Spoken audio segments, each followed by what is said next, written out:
ठीक। तो सबसे पहले हम ये चर्चा करेंगे कि हमें देखिए लिखा हुआ है અહીંયા લખેલ છે એલિમેન્ટરી સ્કૂલ। એલિમેન્ટરી સ્કૂલ એટલે આપણે ખ્યાલ છે કે આપણી જ્યારે એનઈપી 2020 આવી તો એનઈપી 2020 ને આપણે ચાર ભાગમાં ડિવાઈડ કરવામાં આવેલ છે એટલે જે સ્કૂલ એજ્યુકેશન છે ને ચાર ભાગમાં ડિવાઈડ કરવામાં આવેલ છે। તો શું છે ઈ 5 + 3 + 3 + કોઈ કહેશે 4। તો 5 એટલે કે પ્રી પ્રાઇમરી 1, પ્રી પ્રાઇમરી 2, બાલવાટિકા પહેલા બીજા એટલે જે 5 છે 5 માં આપણે 5 ભાગ છે। 5 માં કેટલા ભાગ છે તો પહેલા ભાગ છે પ્રી પ્રાઇમરી 1 PP1, પછી બીજો ભાગ છે PP2, PP2 પછી બાલવાટિકા છે જેને આપણે બીવી કહી શકીએ બાલવાટિકા, પછી છે ધોરણ 1, પછી છે ધોરણ 2। હવે આ જે છે ને PP1 PP2 બાલવાટિકા 1 અને 2 આ ફાઉન્ડેશન સ્ટેજ છે। પછી જે બીજા ત્રણ છે બીજા ત્રણમાં આપણે વાત કરીએ તો આ જે બીજા ત્રણ છે એને આપણે બાયફર્કેટ કરીએ એને આપણે ડિવાઈડ કરીએ તો ત્રણ ભાગ છે જેમાં આપણે આવશે કે 2 સુધી તો થઈ ગયા ધોરણ 2 બીજા સુધી। હવે ધોરણ 3, ધોરણ 4 અને ધોરણ 5 ઈ ધોરણ 3, 4, 5 હવે અહીંયાથી PP1 થી લઈને જે 5 સુધી છે એને આપણે કહીએ છીએ એલિમેન્ટરી સ્કૂલ। ખબર પડી? ખબર પડી? હા।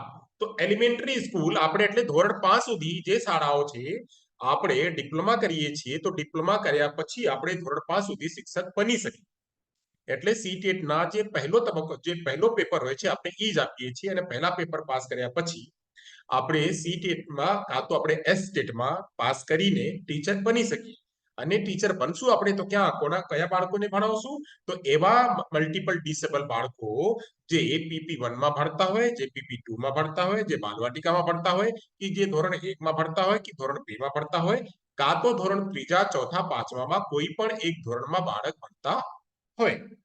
આ ધોરણમાં જે PP1 થી લઈને ધોરણ 5 સુધી બાળકો જે ભણે છે કે જે શાળા હોય છે એ શાળાને કહેવામાં આવે છે એલિમેન્ટરી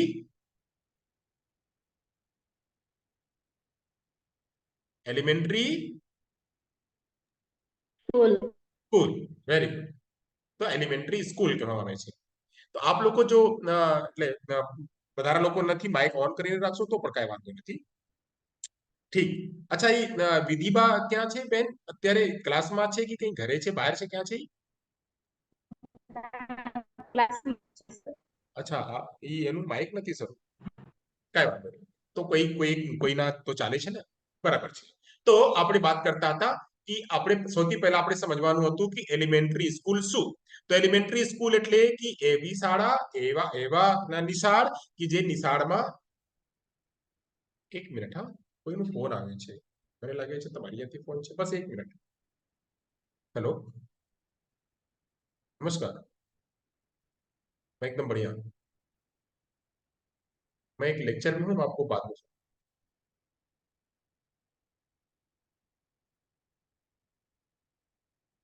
मैं आपको लेक्चर के बाद कॉल।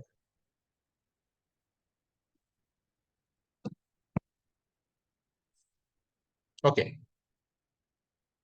તો આપણે સમજ્યા એલિમેન્ટરી સ્કૂલ। હવે એલિમેન્ટરી સ્કૂલના બાળકોને જો આપણે જો મેં એક દિવસ એની પહેલાના લેક્ચરમાં આપ લોકોને કદાચ ખ્યાલ હશે જ્યારે હું પહેલી વાર આપ લોકોને ઇન્ટ્રોડક્શન કરાવતો હતો ત્યારે મેં સ્કૂલની ચર્ચા કરી હતી। સ્કૂલની ચર્ચામાં આપણે 4 સ્કૂલ છે એક સ્કૂલ પહેલો, બીજો સ્કૂલ, ત્રીજો સ્કૂલ અને ચોથો સ્કૂલ 4 સ્કૂલ લગભગ 4 સ્કૂલ હોય છે।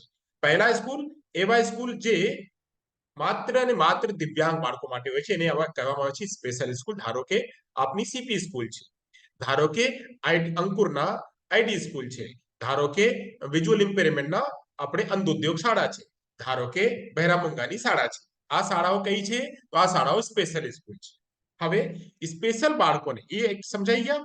હવે સ્પેશિયલ બાળકોને થોડી વારમાં આપણે લઈ જઈએ અને થોડો સપોર્ટ આપીએ એને કહેવામાં આવે છે ઇન્ટિગ્રેટેડ સ્કૂલ। ઇન્ટિગ્રેટેડ સ્કૂલ એટલે પહેલો સ્કૂલ થયો સ્પેશિયલ સ્કૂલ, બીજો સ્કૂલ થયો ઇન્ટિગ્રેટેડ સ્કૂલ, ત્રીજો સ્કૂલ જે છે એ છે એને આપણે મેઇન સ્ટ્રીમના સ્કૂલ કહીએ છીએ, જ્યાં કોઈ સાધનો નથી હોતું, કોઈ પણ બાળક કોઈ પણ વ્યક્તિ આવીને ત્યાં ભણી શકે, ત્યાં કોઈ રોકટોક નથી. શાળાના લોકો કહે છે કે ભાઈ તમે તમારી વ્યવસ્થા લઈને આવો અને અહીંયા વાંચો. ધારો કે જ્યાંથી અમે ભણીને આવેલા છીએ ત્યાં પહેલા જયારે અમે ભણતા હતા ત્યારે કોઈ રેમ્પ નહોતો, હવે તો શાળાઓમાં નિશાળમાં રેમ્પ થઈ ગયા છે જે સામાન્ય શાળાઓ છે. તો મૂળતઃ આપણે વાત કરીએ તો જે સામાન્ય શાળાઓ જે ત્રીજો શાળા છે, ત્રીજી શાળાને આપણે કહીએ સામાન્ય નિશાળ કે સામાન્ય શાળા. જે પહેલી શાળા હતી પહેલી શાળાને આપણે કહીએ સ્પેશિયલ સ્કૂલ. જે બીજી શાળા છે બીજી શાળાને આપણે કહીએ ઇન્ટિગ્રેટેડ સ્કૂલ, જ્યાં બસ બાળક થોડાક સમય માટે જાય છે અને ત્યાં જે સ્પેશિયલ ટીચરો હોય છે સ્પેશિયલ ટીચરોને સપોર્ટ આપે છે અને સપોર્ટ આપીને બાળક જે છે એ કરે છે, તો એને ઇન્ટિગ્રેટેડ સ્કૂલ આવે છે. ત્રીજો સ્કૂલ જે છે મેઇન સ્ટ્રીમ, ત્યાં કોઈ પણ વ્યવસ્થા નથી, બધા બાળકો પોતપોતાની વ્યવસ્થા સાથે વાંચે છે. પણ જે ચોથી શાળા છે ચોથી શાળાને આપણે કહીએ ઇન્ક્લુઝિવ સ્કૂલ. આપણા સિલેબસમાં એક પેપર છે ઇન્ક્લુઝિવ સ્કૂલ, ઇન્ક્લુઝિવ એજ્યુકેશન. તો જે ઇન્ક્લુઝિવ સ્કૂલ હોય છે ત્યાં દરેક બાળકને સ્વાગત કરવામાં આવે છે અને દરેક બાળક આવીને ત્યાં જે શાળા છે એ દરેક બાળકને એની આવશ્યકતાની પૂર્તિ પૂરી પાડે છે. તો એવી શાળા જ્યાં દરેક બાળક દિવ્યાંગ હોય કે સામાન્ય એવું હોય કે છોકરા હોય કે છોકરી હોય કે કોઈ ગરીબ બાળક હોય કે કોઈ અમીર બાળક હોય કે કોઈ જે છે સ્ટ્રીટ વાળા જે બાળક હોય કે જેના પાસે પૈસા નથી એ બાળક હોય, કોઈ પણ બાળક હોય, એ બાળક જ્યાં ભણતા હોય એને આપણે કહીએ છીએ સમાવેશી વિદ્યાલય કાં તો એને ઇન્ક્લુઝિવ સ્કૂલ. સમજાઈ ગયા? Yes, sir. તો કેટલી શાળા મેં કીધી? 4. 4. કઈ કઈ?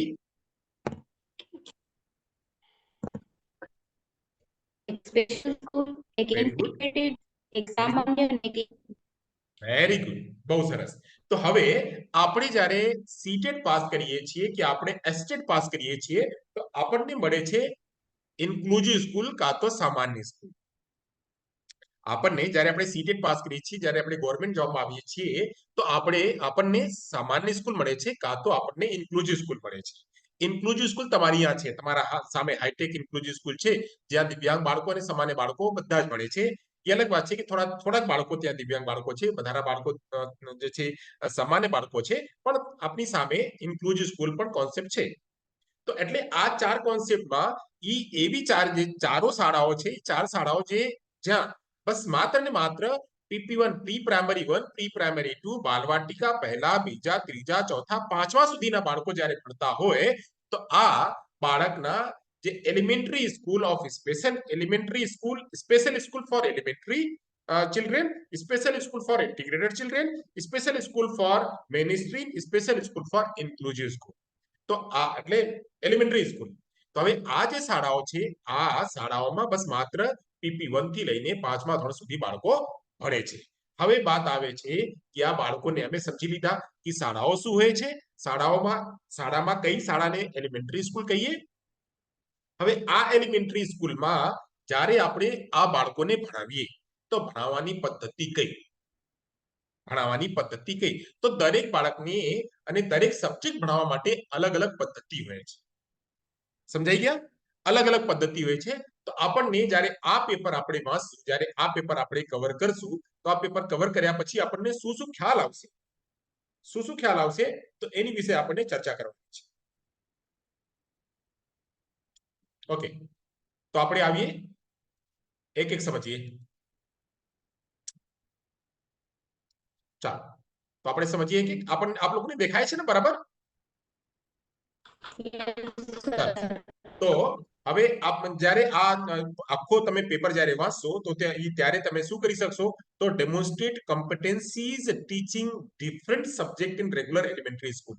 જે સામાન્ય એલિમેન્ટરી સ્કૂલ છે અહીંયા એક કોન્સેપ્ટ આવ્યું જો અહીંયા આ એક કોન્સેપ્ટ શું છે તો આ કોન્સેપ્ટ કહે છે કે રેગ્યુલર એલિમેન્ટરી સ્કૂલ એટલે મેઇન સ્ટ્રીમ એલિમેન્ટરી સ્કૂલમાં જે અલગ અલગ વિષયો ભણાવવામાં આવે છે આ માટે તમે ટીચિંગ કરતી વખતે કઈ પ્રકારની કોમ્પિટન્સીઝ એટલે દક્ષતાઓ તમે પ્રદર્શિત કરશો. તો જ્યારે તમે આખો પેપર વાંચી લેશો તો તમને આ ખ્યાલ આવી જશે કે મેથ ભણાવતી વખતે તમે કયા પ્રકારના મેથડ ઉપયોગ કરશો, સાયન્સ ભણાવતી વખતે તમે કયા પ્રકારના મેથડ ઉપયોગ કરશો, સોશિયલ સાયન્સ ભણાવતી વખતે તમે કયા પ્રકારના મેથડ ઉપયોગ કરશો, લેંગ્વેજ ભણાવતી વખતે તમે કયા પ્રકારના મેથડ ઉપયોગ કરશો, આ બધું તમને આવી જશે. એટલે આ science, mathematics, social science, language ના રોલ શું છે અને તમે આને ભણાવતી વખતે કેવી રીતે કરાવશો એ પણ તમને ખ્યાલ આવી જશે. એટલે અત્યારે હું બસ માત્ર 2 યુનિટના હું લઉં છું, કેમ કે જે મને એક જ યુનિટ આપવામાં આવેલ છે, મને જે છે એક જ યુનિટ આપવામાં આવેલ છે, તો એટલે હું અત્યારે અહીંયા એક જ લઉં છું.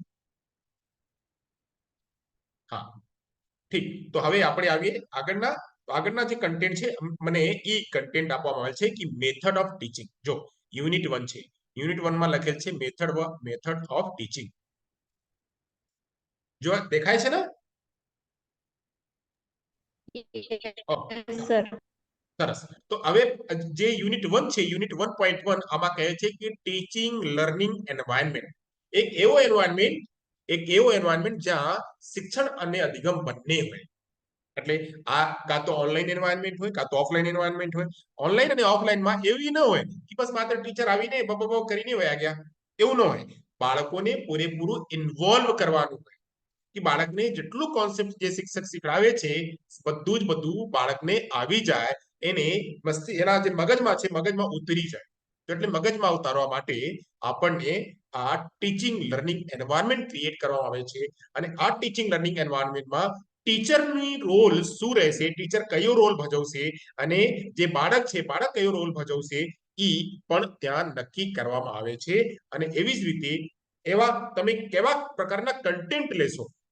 ધારો કે હું આપ લોકોને એક એક્ઝામ્પલ આપું છું, મને કહેશો કે આવો જે એક્ઝામ્પલ છે, આવો પ્રકારના કોન્સેપ્ટ તમે કયા ધોરણમાં શીખડાવશો. હું કહું છું કે એક બાળકને હું બાદ બાકી અને ઈ બાદ બાકી જે હાસિલ વાળો જે ટફ જે બાદ બાકી છે હું ઈ શીખડાવું છું, કાં તો હું ભાગ શીખડાવું છું. એટલે જે આપણે કહીએ ને કે આપણે ડિવાઈડ કરવાનું, તો ડિવાઈડ કરવાનો કોન્સેપ્ટ હું શીખડાવું છું. અત્યારે હું વાત કરું છું ડિવાઈડ કરવાનો કોન્સેપ્ટ. હું એ ક્લાસ છે એ ક્લાસમાં ડિવાઈડ હું શીખડાવું છું. તો તમે જસ્ટ ઇમેજિન કરો કે આ કઈ ક્લાસ હશે. ધોરણ 1, 2, 3, 4 કયા ધોરણના બાળકો હશે કે જે ધોરણમાં હું ભાગ શીખડાવતો છું.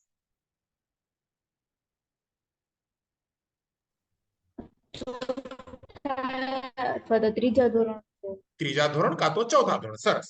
ત્રીજા ધોરણ હશે કાં તો ચોથા ધોરણ. કેમ કે ભાગ પહેલા ધોરણમાં શીખડાવી ન શકાય. પહેલા ધોરણમાં કાં તો પહેલા ધોરણની પહેલા આપણે એવું શીખડાવીએ કે બાળકને નંબર વન, 1 કયો હોય, 2 કયો હોય, 3 કયો હોય, 4 કયો હોય, એક કયો સબ્જેક્ટ કયો વસ્તુ હોય કે એને આપણે 1 કહીએ, કેટલી વસ્તુ હોય કે આપણે એને 2 કહીએ, કેટલી વસ્તુ હોય કે આપણે એને 3 કહીએ, કેટલી વસ્તુ હોય કે એને 4 કહીએ. આ વસ્તુઓ જે છે કાં તો ધોરણ 1 કાં તો ધોરણ 1 થી પહેલા આપણે શીખડાવીએ છીએ. ધોરણ 1 માં આપણે બસ માત્ર આપણે સરવાળો શીખડાવીએ, પછી આપણે જઈને આપણે બાદબાકી શીખડાવીએ. જેમ જેમ આપણે લેવલ વધતું જાય છે તેમ જે છે આપણે બાળકના લેવલના આધારે આપણે કોન્સેપ્ટ લઈએ છીએ, ટાઇટલ આપણે લઈએ છીએ. તો એટલે અહીંયા આપણે કયા કન્ટેન્ટ લઈએ અને એ કન્ટેન્ટને ટીચર કેવી રીતે શીખડાવે કે બાળકો શીખી લે. તો આ બધી પ્રક્રિયાને આપણે શીખવાના છે.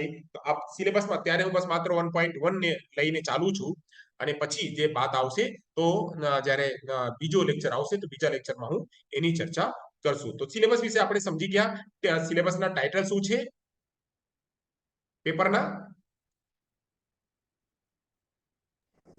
હા સર. પેપરના ટાઇટલ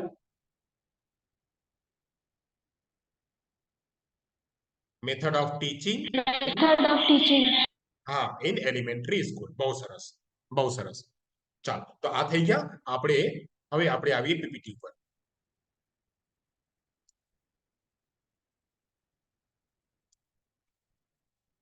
પીપીટી પર તો આપણને આ બધું સિલેબસ છે. સિલેબસ અમે જોઈ લીધા. સિલેબસમાં એટલું જ મને લેવાના છે. ત્યારે તમને તમારા લોકોના સ્ક્રીન ઉપર આવી ગયા છે. મેથડ ઓફ ટીચિંગમાં 1.1 છે teaching learning environment, the transaction of content from teacher to the learner to the role of teacher. તો અહીંયા આપણે એટલી વસ્તુઓ શીખવાની છે કે આપણે ટીચિંગ લર્નિંગ એન્વાયરમેન્ટ કેવું હોવું જોઈએ અને એ ટીચિંગ લર્નિંગ એન્વાયરમેન્ટમાં આપણે કન્ટેન્ટને ટ્રાન્ઝેક્શન કેવી રીતે કન્ટેન્ટ આપણે કેવી રીતે ભણાવીએ કે બાળક એટલે ટીચર દ્વારા બાળકને કન્ટેન્ટ કેવી રીતે ડિલિવર કરવામાં આવે કે બાળકો શીખી લે અને કન્ટેન્ટ ડિલિવર કરતી વખતે ટીચરના રોલ શું હોવો જોઈએ. હું અહીંયા અત્યારે આપ લોકોને એક એક વાતમાં પછી હું ઇન્શ્યોર કરું છું કે તમને લોકોને સમજાઈ ગયા, તમે લોકો સમજો છો. ઈ વાત છે એટલે ક્લાસમાં જ્યારે એક બાળક હોય, બે બાળક હોય, 8 બાળક હોય, 10 બાળક હોય, 8 બાળક 10 બાળકના તમે ઇન્શ્યોર કરતા જાઓ કે બાળકો શીખે છે કે નથી, આ કન્ટેન્ટ જે ડિલિવર થાય છે આ કન્ટેન્ટ બાળક પ્રમાણે કન્ટેન્ટ ડિલિવર થાય છે કે નહીં, આ બધું ઇન્શ્યોર કરવાનું હોય છે. ચાલો તો આપણે આગળ વધીએ તો સૌથી પહેલા આપણે સમજશું કે આપણું ટાઇટલ કયો છે. તો ટાઇટલ આ છે teaching and teaching learning environment. આજે હું બસ માત્ર એટલું જ લઈશું, ટીચિંગ અને ટીચિંગ લર્નિંગ એન્વાયરમેન્ટ. શિક્ષણ અને શિક્ષણ અધિગમ વાતાવરણ. એટલે આપણે અહીંયા જો એક છે શિક્ષણ, બીજું છે અધિગમ અને ત્રીજું છે શબ્દ વાતાવરણ. પહેલો આપણે સમજશું કે ટીચિંગ શું હોય છે, પછી આપણે સમજશું કે લર્નિંગ શું હોય છે, પછી આપણે સમજશું કે એન્વાયરમેન્ટ કયો હોય છે. ધારો કે તમે તમે પોસ્ટ ઓફિસમાં ગયા. એક એક્ઝામ્પલ લઉં કે તમે પોસ્ટ ઓફિસમાં ગયા. પોસ્ટ ઓફિસમાં જઈને તમે ત્યાં શું વાત શીખશો તમારી પ્રમાણે. તમે પોસ્ટ ઓફિસમાં ગયા વિઝિટ માટે, કાં તો તમે કોઈ ડોક્યુમેન્ટ પોસ્ટ કરવા માટે ગયા અને ત્યાં તમે એવી કઈ નવી વાત હશે કે તમે શીખી લેશો, શું હશે તમારા પ્રમાણે? એટલે તમને ખ્યાલ નથી હા ઈ પણ વાત પોસ્ટ ઓફિસમાં છે. તમે ક્યારે ગયા હતા પોસ્ટ ઓફિસમાં અને કઈ નવી તમે શીખ્યા ત્યાં, એવું કઈ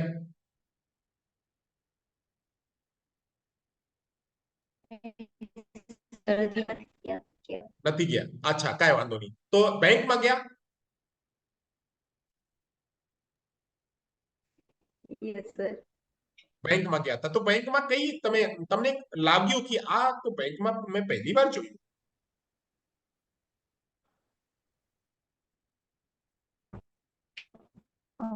ચોવીસ કલાક ની અંદર નાણાં ટ્રાન્સફર થઈ જાય એવી વાત છે. આપણે admit fee, કરાવીએ છીએ. ઓકે, ઠીક. તો ધારો કે તમે ત્યાં ગયા અને ત્યાં એક જે છે ડિજિટલ પેમેન્ટ દ્વારા થાય છે. પહેલા તો અમે એકાઉન્ટ આપતા હતા અને એકાઉન્ટ આપીને પછી પૈસા જમા કરતા હતા અને પૈસા કાઢતા હતા, અમે બધું કરતા હતા. હવે એ કહે છે કે ભાઈ કામ કરો, તમે સ્વેપ કરો, તમારા પાસે કાર્ડ હોય કાર્ડ સ્વેપ કરો, કાં તો ત્યાં સ્કેનર છે સ્કેન કરો અને સ્કેન કરીને પછી પૈસા તમને આપી દેશું. આ નવી પદ્ધતિ છે, તમે આ નવો ચીજ શીખ્યા. અને ત્યાં જોયા કે બધા લોકો પોતપોતાની રીતે કામ કરે છે. હવે કોઈ ત્યાં છે હેલ્પ કરવાના નથી, એટલે ઈ એવું વાતાવરણ તમે ન શીખ્યા. તો એ જ રીતે ક્લાસરૂમમાં પણ જ્યારે કોઈ નવી વાત આપણે ગ્રહણ કરીએ તો આ નવી વાતને ગ્રહણ કરવાને આપણે કહીએ છીએ લર્નિંગ. હવે જ્યારે કોઈ આ નવી વાતને કોઈ શીખડાવે તો આ શીખડાવવાની જે પ્રક્રિયા હોય છે એને આપણે કહીએ છીએ ટીચિંગ.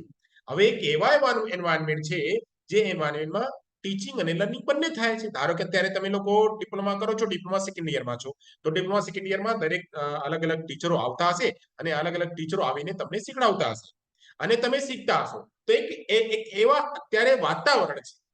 હવે તમે ડિપ્લોમા કરીને નીકળી જશો કઈ જોબ આવશો તો પછી ના તો પુસ્તક વાંચશો, ના તો તમે કોઈ કન્ટેન્ટ વાંચશો, ના તો તમે નિશાળમાં જશો, ના તો ટ્રેનિંગ કોલેજમાં જશો, તો તમારે ત્યારે કોઈ ટીચિંગ લર્નિંગ એન્વાયરમેન્ટ નહીં રહેશે.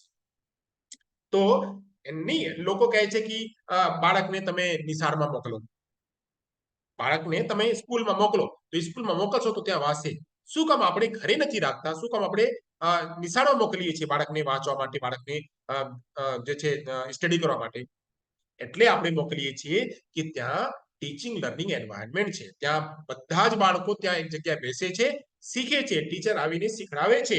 ત્યાં ડેસ્ક હોય છે, ત્યાં બેન્ચ હોય છે, ત્યાં જે છે બોર્ડ હોય છે, ત્યાં લાઇટ હોય છે, ત્યાં વાત કરવાની તક મળે છે, ત્યાં ટીચર જે છે ક્વેશ્ચન કરે છે, બાળકો જવાબ આપે છે, ત્યાં એક બાળકની ઘણા બાળકો હોય છે એકબીજા સાથે શેર કરે છે. આ બધી પ્રક્રિયાઓ જે છે એને વાતાવરણ કહેવામાં આવે છે. ઈ વાતાવરણ ઘરે નથી હોતો, ઈ વાતાવરણ બસ માત્ર નિશાળમાં હોય છે. એટલે એને આપણે વાતાવરણ કહીએ છીએ. વાતાવરણ કેવો? તો વાતાવરણ એવો નહીં કે જ્યાં આપણે બસ ખાવાનું પીવાનું મજા કરવાનું, ઈ નહીં. ત્યાં વાંચવાનું, ત્યાં શીખવાનું, તો શીખવાનું શીખડાવવાની જ્યાં વાતાવરણ છે એને આપણે શિક્ષણ અધિગમ વાતાવરણ કહીએ છીએ. સમજાઈ ગયા આટલું?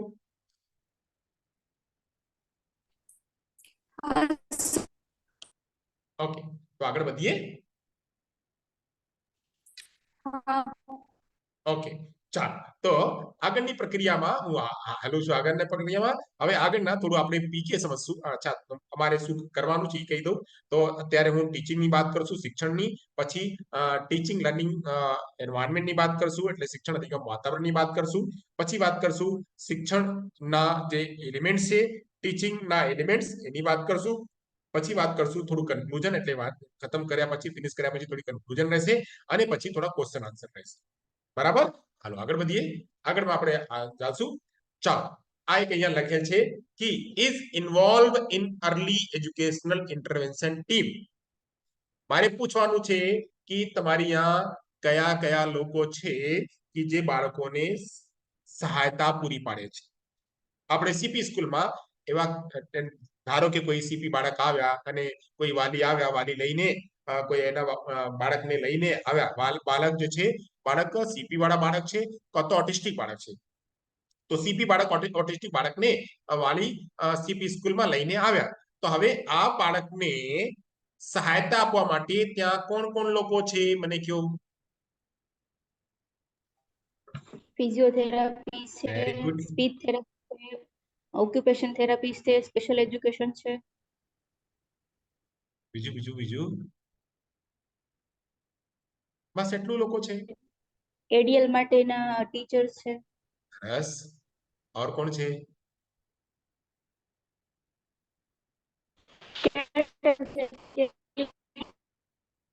હા, સરસ. તો આ જેટલા લોકોને તમે કીધા, આ લોકોને પ્રોફેશનલ્સ કહેવામાં આવે છે. શું કહેવામાં આવે છે? એને આપણે પ્રોફેશનલ્સ કહેવામાં આવે છે. આ પ્રોફેશનલ્સ ના નામ શું? તો એ એજ્યુકેટર, સ્પેશિયલ એજ્યુકેટર હોય છે, સ્પીચ થેરેપિસ્ટ હોય છે, ઓક્યુપેશનલ થેરેપિસ્ટ હોય છે, ફિઝિયોથેરેપિસ્ટ હોય છે, એડીએલ માટે ટીચર હોય છે, અને દરેક પ્રકારના જે થેરેપી છે, આ મ્યુઝિક થેરેપી માટે મ્યુઝિક થેરેપિસ્ટ હોય છે. હા, તમારી ક્લાસમાં પડે કોઈ મ્યુઝિક થેરેપિસ્ટ છે ને? Yes sir. એ નથી આવ્યા? એ આજે નથી. શું નામ છે બેનનું? દિશિતાબેન. દિશિતાબેન. હા, સરસ. તો એટલે આ એ બધા લોકો પ્રોફેશનલ છે, અને એ લોકો ઇન્ટરવેન્શનમાં એ લોકો સહાયતા પૂરી પાડે છે. એ લોકો એક ટીમ તરીકે કામ કરે છે. સીપી સ્કૂલમાં બસ માત્ર એક જ ટીચર નથી, ઘણા બધા ટીચરો છે જે આ બાળકને જે જેટલી બધી વ્યવસ્થાઓ એને જોઈએ, આ બધી વ્યવસ્થાઓ થેરેપીથી માંડીને, એજ્યુકેશનથી માંડીને બધા જે છે એને આ થેરેપી આપે છે એ લોકો. સરસ, આગળ વધીએ. હા, હવે ખ્યાલ છે આ સીઆરઆર શું હોય છે? આ સીઆરઆર એટલે it is not full things, nothing but CRR. જ્યારે તમે પૂરું કરી લેશો તમારો કોર્સ, તો તમે આરસીઆઈમાં રજીસ્ટ્રેશન કરશો. તો આરસીઆઈમાં જ્યારે રજીસ્ટ્રેશન કરશો, તો ત્યારે તમને એક સીઆરઆર નંબર મળશે. આ સીઆરઆર નંબરને કહેવામાં આવે છે સેન્ટ્રલ રિહેબિલિટેશન રજિસ્ટર. આ સીઆરઆર નંબર મળ્યા પછી તમે આ સ્પેશિયલ એજ્યુકેટર તરીકે, ફિઝિયોથેરાપિસ્ટ તરીકે, સ્પીચ થેરેપી તરીકે, ઓડિયોલોજીસ્ટ તરીકે, આ બધા તરીકે ત્યારે તમે કામ કરી શકશો. અને આ અલગ અલગ તરીકે, જ્યારે આ ઓડિયોલોજીસ્ટ છે, તમારી અહીંયા ઓડિયોલોજીસ્ટ છે ને સર? શું નામ છે સરનું? અમર ગુપ્તા સર. અમર ગુપ્તા સર. તો અમર ગુપ્તા ઈ ડીએડ નથી કરીને આવ્યા, ઈ બીએસએલપી કરીને આવ્યા છે. તો બીએસએલપી એના કોર્સ અલગ છે, પણ એના કોર્સ પ્રમાણે એ આરસીઆઈમાં અપ્લાય કરશે તો એને નંબર મળશે. નંબર મળશે તો આ નંબરને, આ જ્યારે નંબર જ્યાંથી મળે છે, આ એક રજીસ્ટર હોય છે, ને આ રજીસ્ટર આરસીઆઈ પાસે હોય છે, આરસીઆઈ નઈ દિલ્હી પાસે. તો નઈ દિલ્હી પાસે હોય છે, તો આ રજીસ્ટરને કહેવામાં આવે છે સેન્ટ્રલ રિહેબિલિટેશન રજીસ્ટર. એનું ટૂંકું નામ છે સીઆરઆર. બરાબર? Okay sir. સરસ, આગળ વધીએ. આગળમાં કહે છે સીઆરઈ વર્કશોપ અને staying update is four development. એટલે ધારો કે કોઈ સીઆરઈ કરે છે, કોઈ વર્કશોપ કરે છે, કે તમે લોકો અહીંયા આવીને વાંચો છો, આ બધું શું છે? આ શું કામ તમે લોકો આવીને વાંચો છો? શેના ડેવલપમેન્ટ કરવા માટે? આથી તમારું શું ડેવલપમેન્ટ થશે? તો તમારો આથી પ્રોફેશનલ ડેવલપમેન્ટ થશે, કે તમારા જે છે ને સ્કિલ તમારી ડેવલપ થશે, તમારામાં તમારા જ્ઞાનમાં વૃદ્ધિ થશે, આથી તમને રોજગાર મળશે, તમને નવી નવી તક મળશે. તો જ્યારે કોઈને તક મળે, કોઈને નોકરી મળે, કોઈને રોજગાર મળે, તો આ રોજગાર વાળું જે વિકાસ હોય છે એને પ્રોફેશનલ ડેવલપમેન્ટ કહેવામાં આવે છે. શું કહેવામાં આવે છે? Professional development. Professional development. સરસ. હવે તમે ઘરમાં કોઈ ચીજ શીખો છો અને ઘરમાં કોઈ કરો છો તો એને નથી કોઈ ડેવલપમેન્ટ, એ તમારા ડેવલપમેન્ટ થાય છે પણ એને નથી. જ્યારે તમારાથી કોઈ રોજગાર તમને મળે, તમને કોઈ વ્યવસાયમાં તમારા કોઈ વૃદ્ધિ થાય, તો એને આપણે પ્રોફેશનલ ડેવલપમેન્ટ કહેવામાં આવે છે. તો એટલે સીઆરઈ વર્કશોપ અને આપણે કોઈ જ્ઞાન આપણે વાંચીએ છીએ, વાંચીને આપણે આપણા જ્ઞાનમાં વૃદ્ધિ કરીએ છીએ અને આ વૃદ્ધિથી આપણે પૈસા કમાવીએ છીએ, આપણા જીવિકા ચલાવીએ છીએ, આપણા ઘરમાં પરિવાર ચલાવીએ છીએ, તો એને આપણે કહેવામાં આવે છે પ્રોફેશનલ ડેવલપમેન્ટ. સરસ.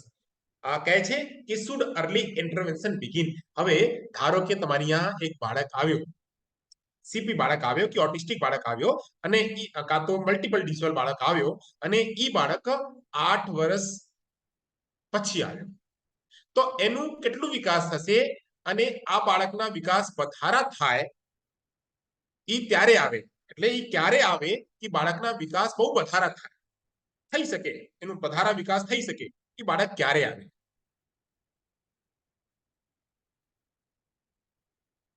ત્રણ વર્ષ પહેલા જો આવ્યું. હા, વેરી ગુડ. 3 વર્ષ પહેલા જો એના વાલી આ સીપી સ્કૂલમાં કે એના ઇન્ટરવેન્શન કરાવી લે તો બાળકના વિકાસ અર્લી ઇન્ટરવેન્શન વહેલા થાય. તો એટલે બાળકના જે વિકાસ છે first few year of child life, જો શાળાના પહેલા વર્ષમાં બાળકના જે વિકાસ છે, બાળકના વિકાસના પહેલા જ વર્ષમાં જો એનું ડિટેક્શન થઈ જાય, એનું તપાસ થઈ જાય કે બાળકના હિયરિંગની પ્રોબ્લેમ છે, બાળકને ઓટિસ્ટિકની પ્રોબ્લેમ છે, બાળકને ઓટિઝમના પ્રોબ્લેમ છે, બાળકને એકથી વધારા ડિસેબિલિટીની પ્રોબ્લેમ છે, બાળક બહુ એટલે ધ્યાન નથી આપી શકતા, તો આ આપણે જો વહેલા જ આપણે એની તપાસ કરી લઈએ તો બાળકના અર્લી ઇન્ટરવેન્શન થઈ શકે. સરસ. હવે આપણે થોડું મેચ કરવાનું છે, તો આપણે અહીંયા ટીચિંગના પણ મેચિંગ છે. આપણે અહીંયા જોશું કે કહે છે ઇન્ડિવિજ્યુઅલ ઇન્સ્ટ્રક્શન કોને આપણે આપીએ છીએ? જ્યારે આપણે આઈપી આપીએ તો આઈપી આપણે ક્યાં આપીએ? સ્મોલ ગ્રુપમાં, કે આપણે ટેલરિંગ ટીચિંગ મેથડમાં, કે આપણે ઇમ્પ્લિમેન્ટિંગ સ્ક્રીનિંગ એન્ડ આઈડેન્ટિફાઈ લર્નિંગમાં, કે આપણે regular communication and collaboration with the પેરેન્ટ્સમાં. આપણે વાંચો અને ધ્યાનથી વાંચો. અંગ્રેજીમાં છે, થોડું પ્રયાસ કરો. બસ એ જ એટલું જ અંગ્રેજીમાં છે. પ્રયાસ કરો કયા કયા કોનાથી એ થશે, મેચ થશે.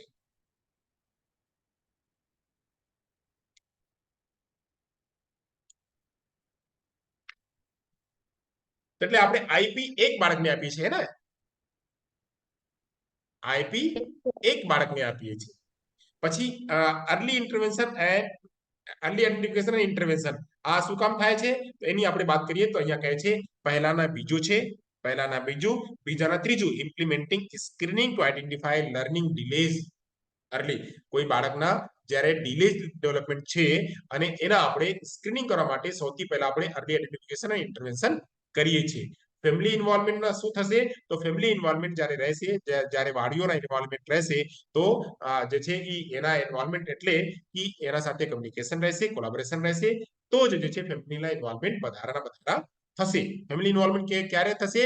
જ્યારે તમે એના સાથે વાત કરશો, જ્યારે ઈ શું કહેવા માંગે છે, ઈ શું માંગે છે, ત્યારે તમે એની તપાસ કરશો તો જ એનું ઇન્વોલ્વમેન્ટ વધારા થશે. હવે મલ્ટી સેન્સરી એપ્રોચ એટલે કે કહે છે કે આ આપણે વાત કરીએ તો સ્મોલ ગ્રુપ એક્ટિવિટી હોય છે. સરસ, ચાલો આગળ વધીએ. આગળ આપણે વાત કરવાનું છે ટીચિંગ. ટીચિંગ એટલે શું? આપણને આજ જે ચર્ચા કરવાની છે એની વાત છે. ટીચિંગ એટલે શું? આપણો મુદ્દો જે છે કે ટીચિંગ. ટીચિંગ ક્યાં? તો ટીચિંગ એલિમેન્ટરી સ્કૂલ. એલિમેન્ટરી સ્કૂલમાં જ્યારે ટીચિંગ કરવાનું હોય તો ટીચિંગ એટલે શું? તો સૌથી પહેલા આપણે સમજશું ટીચિંગ. તો teaching is a process of interacting. ધારો કે અત્યારે હું આપણે લોકો સાથે વાત કરું છું, ચર્ચા કરું છું, મારા પાસે જે કાંઈ થોડું ઘણું જ્ઞાન છે હું આપ લોકો સાથે શેર કરું છું. બહુ વધારે જ્ઞાન તો નથી, હું તમારા લોકો પાસેથી શીખું છું, પણ આ જે મારી પાસે જે થોડું ઘણું જ્ઞાન છે આપની સાથે ડિસ્કસ કરું છું અને આપ લોકો આપની જ્ઞાન જે છે મારી સાથે ડિસ્કસ કરો છો, એ જ પ્રોસેસ જે છે એને કહેવામાં આવે છે ઇન્ટરેક્ટિંગ. તો એટલે શિક્ષણ શું હોય છે? તો શિક્ષણ વાતચીતની એક પ્રક્રિયા છે. જ્યારે વાતચીત થતું હોય, આ થતામાં થોડું જ્ઞાન તમારા પાસે છે, તમે મારી સાથે શેર કરો છો, અને મારી પાસે જ્ઞાન છે, હું તમારી સાથે શેર કરું છું, તો એને આપણે કહેવામાં આવે છે ટીચિંગ. સમજાઈ ગયા? Yes sir. સરસ. તો ટીચિંગ એટલે કે આ એક પ્રોસેસ ઓફ ઇન્ટરેક્ટિંગ એટલે વાતચીતની એક પ્રક્રિયા. હવે ટીચિંગ એટલે શું? તો ટીચિંગમાં શું શું થાય છે? તો ટીચિંગમાં થાય છે પેડાગોજી, ટ્રેનિંગ એન્ડ નર્ચરિંગ. સૌથી પહેલા આપણે સમજશું પેડાગોજી શું હોય છે. કોઈને ખ્યાલ છે આપ લોકોમાંથી બેમાંથી પેડાગોજી એટલે શું? આપણને ખબર છે કે બાયોલોજી હોય છે, જુલોજી હોય છે, પછી સોશિયોલોજી હોય છે, એવી રીતે ગોજી હોય છે. ગોજી એટલે શાસ્ત્ર, ગોજી એટલે શાસ્ત્ર, પેડાગ એટલે શિક્ષણ. તો શિક્ષણ શાસ્ત્ર. શિક્ષણ શાસ્ત્ર. સરસ. તો શિક્ષણ શાસ્ત્ર એટલે જ્યાં આપણે ટીચિંગ લર્નિંગની પ્રક્રિયા થતી હોય અને આવા પ્રકારના જે શાસ્ત્ર હોય, જે આપણા પાસે ડોક્યુમેન્ટ હોય, એ ડોક્યુમેન્ટને આપણે પેડાગોજી કહીએ છીએ. જ્યાં બસ માત્ર ઈ પુસ્તકમાં કે ઈ શાસ્ત્રમાં બસ એટલું જ લખેલ છે કે ટીચર કેવા હોય, લર્નર કેવા હોય, એટલે જે શિક્ષક હોય શિક્ષક કેવા હોય, જે શિક્ષાર્થી છે એ કેવા હોય, શિક્ષક કેવી રીતે ભણાવે, શિક્ષાર્થી કેવી રીતે શીખે, શિક્ષક જે છે કયા માહોલમાં સારી રીતે ભણાવી શકે છે, શિક્ષકને કયો કયો જ્ઞાન હોવું જોઈએ, બાળકને કયા કયા ચીજ શીખવું જોઈએ, બાળકને આ શીખવાથી શું ફાયદો હોવો જોઈએ, કઈ પ્રકારની ટીચિંગ મેથડ આપણે ઉપયોગ કરીએ છીએ કરવું હોય છે, કયા પ્રકારના ટેકનિક આપણે ઉપયોગ કરવું હોય છે, કયા પ્રકારના મટીરિયલ આપણને ઉપયોગ કરવું હોય છે, કઈ પ્રકારની પદ્ધતિ આપણને ઉપયોગ કરવું હોય છે, આ બધી પ્રક્રિયાના ઉલ્લેખ જે શાસ્ત્રમાં હોય છે એ શાસ્ત્રને કહેવામાં આવે છે પેડાગોજી, કાં તો એને શિક્ષણ શાસ્ત્ર. ખ્યાલ આવી ગયું?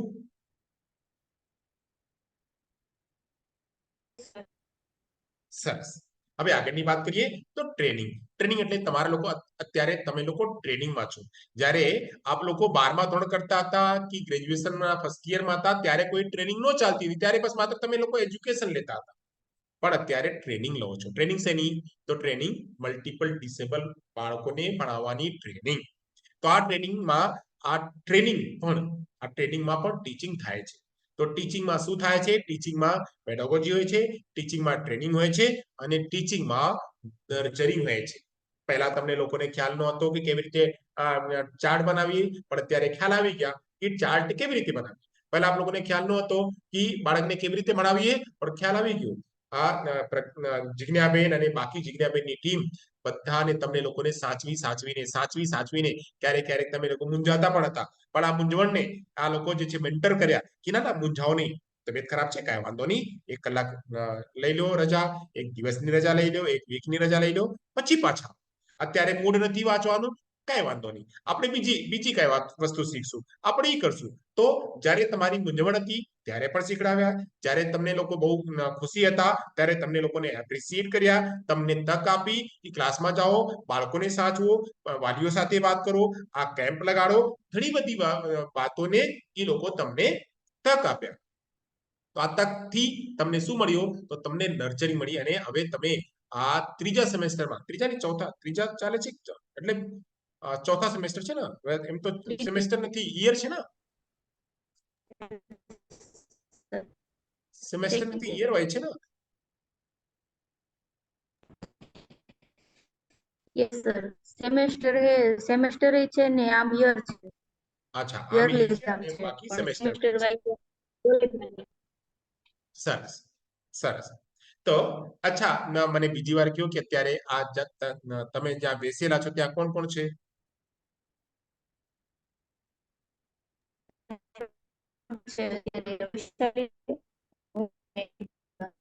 ત્યાં 3 લોકો છે.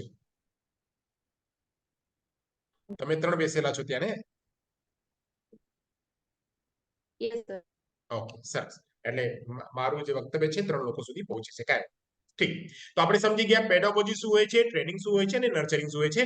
આ બધી પ્રક્રિયાઓ જે છે એ આવે છે શેમાં? એ બધી પ્રક્રિયા આવે છે टीचिंग. સરસ. આગળ बात કરીએ તો કહે છે छात्रों को एक ऐसी गतिविधियों में संलग्न करने की प्रक्रिया जो उन्हें ज्ञान कौशल साथ ही सार्थक मूल्य और दृष्टिकोण प्राप्त करने में सक्षम बनाती. એટલે ટીચિંગમાં શું હોય છે? તો શિક્ષણમાં શું હોય છે? તો શિક્ષણમાં હોય છે કે બાળકોને, બધા જ બાળકોને ઇન્વોલ્વ કરવાની પ્રક્રિયા હોય છે, એન્ગેજ કરવાની પ્રક્રિયા હોય છે અને સાથે સાથે ત્યાં KSA આપવામાં આવે છે. શું આપવામાં આવે છે? KSA. હવે શું હોય છે KSA? વૈશાલી, KSA એટલે ટ્રાય કરો. knowledge, skill as well as leadership. Wow, knowledge, skill અને attitude. K for knowledge, S for skill અને એ ફોર એટીટ્યુડ. તો બાળકોને આ નર્ચરિંગ કરવામાં આવે છે જ્યારે આ ટીચિંગની પ્રક્રિયા આવે છે. તો ટીચિંગ એક એવી પ્રોસેસ છે જેમાં બાળકોને એન્ગેજ કરવામાં આવે છે અને બાળકોને એના જે કાંઈ એના અંદરમાં જ્ઞાન છે જ્ઞાનને એક્સપ્લોર કરવા માટે તક આપવામાં આવે છે, એને સ્કિલ્સ આપવામાં આવે છે અને સાથે સાથે એને સારી વેલ્યુ આપવામાં આવે છે કે બાળક એક સારા નાગરિક બની શકે, એક સારા સિટીઝન બની શકે અને આગળ જઈને જે દેશમાં છે, જે જગ્યા છે એ જગ્યા સારા ઇન્સાન બની શકે અને પછી એ જ રીતે એ પોતે પોતાની રીતે દરેક કામ કરી શકે એવા પ્રકારની પ્રક્રિયા જ્યાં શીખડાવવામાં આવે એને કહેવામાં આવે છે ટીचिंग. सरस. आगे बढ़िए तो कहे छे कि शिक्षक से जुड़ी गतिविधियों का समग्र समूह और इसमें समझाना, पूछताछ करना, प्रदर्शन करना और प्रेरित करना शामिल है. એટલે જ્યાં ટીચિંગ હોય છે તો ટીચિંગમાં ટીચિંગ કોણ કરાવશે? ટીચર કે લર્નર? ટીચિંગ કરાવશે ટીચર. તો ટીચર જ્યારે ટીચિંગ કરાવશે, આ ટીચિંગ કરાવતી વખતે ટીચર આખી જે પૂરેપૂરું માહોલ જે અત્યારે મને જે છે લગભગ 2 કલાકનો જે ટાઈમ આપવામાં આવેલ છે, આ 2 કલાકના ટાઈમમાં હું આપ લોકોને બધી પ્રક્રિયા શીખડાવું છું. તો આ જે બધી પ્રક્રિયા છે આમાં હું આપ લોકોને સમજાવું છું, ક્યારેક ક્યારેક પૂછશું, ક્યારેક ક્યારેક હું જે છે લખીને પ્રદર્શિત કરશું, ક્યારેક ક્યારેક હું જે છે મારું ગેસ્ચર અને હાવભાવ પ્રદર્શિત કરશું. આ બધું જ પ્રક્રિયા જે છે આ ટીચિંગની પ્રક્રિયામાં આવે છે. તો ટીચિંગની પ્રક્રિયામાં શું શું આવે છે? તો ટીચિંગની પ્રક્રિયામાં પૂરેપૂરી દરેક સ્ટાર્ટિંગ થી એન્ડ સુધી એટલે શરૂઆતથી લઈને છેક સુધી આ બધી પ્રક્રિયાઓ સામેલ હોય છે. તો આ શરૂઆત કરવાની છે નમસ્તે ગુડ મોર્નિંગ થી અને પછી આ બાળકના જે છે વોર્મઅપ થી પછી શરૂઆત અને પછી બાળકને ધીરે ધીરે શીખડાવો, બાળકને સમજાવો, પછી બાળકને જે ન સમજાતું હોય એને પૂછો, પૂછીને પછી બાળકોને પણ પ્રદર્શન કરવા માટે કહ્યું, ટીચર પોતે પ્રદર્શન કરે અને આ બધા જ્યાં જ્યાં સમજે ત્યાં એને રીઇન્ફોર્સ કરો. આ બધી પ્રક્રિયાઓ ક્યાં આવે છે? આવે છે ટીચિંગમાં. તો ટીચિંગમાં શું શું આવે છે? જ્યારે આપણે ક્લાસમાં આપણે ટીચિંગ કરાવીએ 40 મિનિટ માટે, 30 મિનિટ માટે, 25 મિનિટ માટે, તો આમાં શું શું આવશે?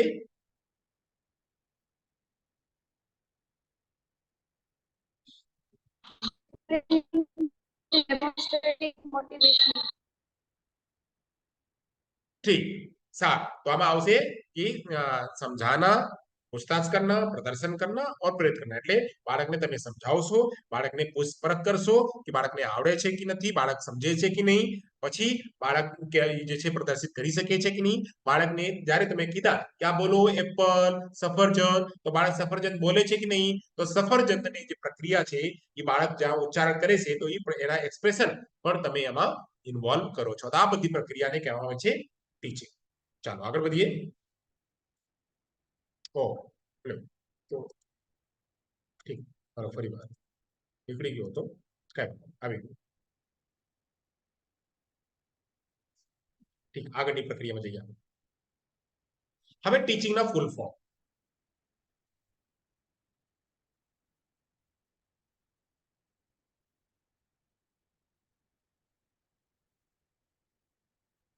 દેખાયું? સ્લાઇડ દેખાય છે ને?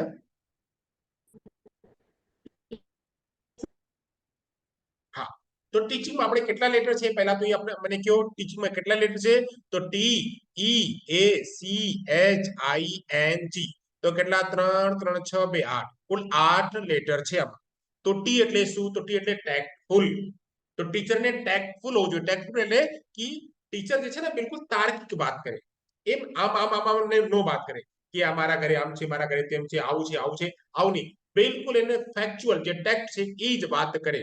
તો ટેક્ટફુલ હોવું જોઈએ ટીચરને. તો ટીચિંગ કરતી વખતે જે કાંઈ વસ્તુ તમે ડિલિવર કરો, જે કાંઈ કન્ટેન્ટ તમે ડિલિવર કરો એ કન્ટેન્ટ ટેક્ટફુલ હોવું જોઈએ. એટલે ટીચર બિલકુલ ટેક્ટફુલ હોય. નહીં આપણે આ તારક મહેતાના ઉલ્ટા ચશ્મા આપણે જોઈએ છીએ તો તારક મહેતાના ઉલ્ટા ચશ્મામાં એક ત્યાં ટીચર છે. આ ટીચરના નામ છે, શું નામ છે? તો ટીચરનું નામ છે, શું નામ છે? તો પોપટલાલ. આત્મારામ. હા, આત્મારામ તુકારામ આત્મારામ ભીડે. ભીડે. હે, તો આત્મારામ ભીડે શું કરે છે? તો આ આ જે ટપ્પુ સેના છે, ટપ્પુ સેનાને દરેક વાતમાં ટોકે છે. આ ટપ્પુ સેના તમારે આવું નહીં કરવાનું, આવું નહીં કરવાનું, આવું નહીં કરવાનું, તો દરેક વાતમાં ટોકીને ધીરે ધીરે બાળકોને શીખડાવે છે. પણ જ્યાં ટપ્પુ સેના સારી વાત કરે છે તો ટપ્પુ સેનાને એ એપ્રિસિએટ પણ કરે છે. તો એટલે એને કહેવામાં આવે ટીચર ટીચિંગ કરતી વખતે ટેક્ટફુલ હોવું જોઈએ. હું તમને કેવી રીતે એક્ઝામ્પલ આપું છું, તો આ એક્ઝામ્પલ થી તમે સારી રીતે, હું જેમ કીધી કે ભાઈ ભીડે ભીડે છે, તો ભીડે તમારા, તમે લોકો સતત તારક મહેતાના ઉલ્ટા ચશ્મા જોતા હશો, તો તારક મહેતાના ઉલ્ટા ચશ્મામાંથી ભીડેને તમે ખ્યાલ આવી ગયા. તો હવે ભીડે કેવી રીતે કરે છે, આ ભીડેની જે ભણાવવાની પ્રક્રિયા છે એને કહેવામાં આવે ટેક્ટફુલ પ્રક્રિયા. સારી. હવે કહે છે ઇફેક્ટિવ ફોર લાઈફ. તમે જે કાંઈ એઝ એ ટીચર, ટીચર જ્યારે ટીચિંગ કરતા હોય તો ટીચર જ્યારે જે કાંઈ વસ્તુ શીખડાવે આ એના આગળ એના જીવનમાં કામ આવે. તો એવી રીતે એને બિહેવિયર એને શેપ કરે, એના જે વર્તન છે, વર્તન એવી રીતે એને ઘડતર કરે વર્તનમાં, કે ઘડતર એવી રીતે કરે કે એના જીવનમાં આગળ જ્યારે અત્યારે તો વિદ્યાર્થી છે, પછી જઈને લગ્ન કરશે, લગ્ન કર્યા પછી આગળ જઈને એના બાળકો હશે, બાળકોને પછી એના જીવનમાં જશે, પછી એ થોડા વ્યવસાયમાં આવશે, તો બધી જગ્યા એ સારા નિર્ણય લઈ શકે, સારા ઇન્સાન બની શકે, સારા નાગરિક બની શકે. આ માટે જે કાંઈ શીખડાવે એના જીવનમાં કામ આવે એ પણ હોય, એટલે ઇફેક્ટિવ ફોર લાઈફ. પછી એ એટલે અચીવમેન્ટ વિથ અફેક્શન. તમે એવા ટીચિંગ કરતી વખતે એવી રીતે એટલા લેવલ ઉપર જઈને બાળકોને શીખડાવો કે બાળક એને ગેઇન કરી શકે, અચીવ કરી શકે, સમજી શકે, પણ સાથે સાથે શું, એને પ્યારથી એકદમ. એટલે એ નહીં કે હા તારે શીખવું છે, તને શીખવું જ જોઈએ, આમ છે તામ છે, ચલ કાન પકડીને ઉઠી બે, ચલ તું એમ કર, ચલ તું તેમ કર, તું ગેટ આઉટ થઈ જાય, એવું નહીં. કે બાળકને કહ્યું તમે આખી રાત તમે વાંચીને આવો, ગોખણ પટ્ટી કરીને આવો, તો ગોખણ પટ્ટીથી કરવાથી બાળક શીખશે નહીં. તો બાળકને જેવી લે છે, બાળકના જેવા લેવલ છે, બાળક જેવી રીતે શીખી શકે એ જ રીતે બાળકને શીખડાવો, તો બાળક ધીરે ધીરે એક એક કરીને જેમ આપણે ઘર બનાવીએ છીએ, તો ઘરમાં આપણે એક એક ઈંટ રાખીએ છીએ, તો એક એક ઈંટ રાખતા રાખતા રાખતા એક દિવસ ઘર બની જાય છે. એ જ રીતે બાળકને એક એક વસ્તુઓ ધીરે ધીરે શીખડાવો, તો શીખડાવ્યાથી બાળક એચિવમેન્ટ કરતા જશે અને એક દિવસ આવશે કે એક સારા નાગરિક બની જશે. તો એટલે ક્લાસરૂમમાં જ્યારે શીખડાવીએ આપણે, ત્યારે આપણે એચિવમેન્ટમાં પણ ધ્યાન રાખીએ. સરસ. સી એટલે character building. Make a creative. Character building એટલે બાળકને એવું કહેવાય, બાળકને એવી જેટલા બાળકો છે બાળકને એવા ઘડતર કરાય કે બાળકને બાળક સારા નાગરિક બની શકે, કે બાળક ચોરી નહીં કરવાની, અને જે છે જે લિવિંગ કે નોન લિવિંગ વસ્તુઓ છે, જે જીવિત કે અજીવિત જે પ્રાણીઓ છે, જે વસ્તુઓ છે, એને તમે સાચવીને રાખો. જે તમારી વસ્તુઓ છે એને સાચવો, બાકીને સાચવીને રાખો. તો કેરેક્ટર બિલ્ડિંગમાં પણ ટીચર જે છે રોલ ભજવે છે. પછી ટીચિંગમાં શું હોય છે, ટીચિંગની પ્રક્રિયામાં તો ઓનેસ્ટી બિલ્ડિંગ હોય છે. ઓનેસ્ટી બિલ્ડિંગ એટલે કે એનામાં એક ઈમાનદાર વ્યક્તિ બની શકે, એ ઈમાનદારીથી આગળ જાય, ઈમાનદારીથી જે કાંઈ એને આવડે છે ઈમાનદારીથી કે ચીટિંગ ન કરે. હવે તમે હોમવર્ક આપ્યા, તો હોમવર્ક આપ્યા ને પછી એ હોમવર્ક જે છે પોતે કરીને આવે, તમે એવી રીતે એને જ્ઞાનમાં એના ઘડતર કરો કે બાળક પોતે કરી આવે. એ નહીં કે મમ્મીથી કરાવીને પાપાથી કરાવીને લઈને આવીને દેખાડી દીધી કે હા ટીચર જો મેં આ કરીને લઈ આવો, બેન મેં આ કરીને લઈ આવ્યો જો. તો હવે ટીચરને એવું ખ્યાલ આવવું જોઈએ કે બાળક જે કાંઈ ખોટું કરે સાચું કરે એને એપ્રિશિએટ કરો, પણ એને એમ કહો કે બાળક તું પોતે કર, તું પોતે કરશે તો તને આવશે. એટલે ઓનેસ્ટી બિલ્ડિંગના પર ધ્યાન આપવું જોઈએ, ટીચિંગમાં એ પણ હોવું જોઈએ. સાથે સાથે ઇન્ટેલેક્ચ્યુઅલ ક્રિએશન. દરેક બાળકમાં કાંઈક ની કાંઈક જે છે ખૂબી હોય છે, તો ખૂબી હોય છે, આ ખૂબીની તપાસ કરો, અને ખૂબીને તપાસ કરીને પછી એના ઉપર કામ કરો. તો જ્યારે તમે આ દરેક બાળકના એક ક્લાસમાં તમારી આ 10 બાળકો કે 9 બાળકો છે, તો 9 બાળકો બધા એક સરખા નથી. એક હાઈપર એક્ટિવ છે, તો એક જે છે એક બીજું એક્ટિવ છે. તો હવે શું નામ છે વૈશાલીને શું હતું, માઇગ્રેન હતું. માઇગ્રેન હવે સાજા થઈ ગયા, એટલે હજી છે પ્રોબ્લેમ માઇગ્રેનની?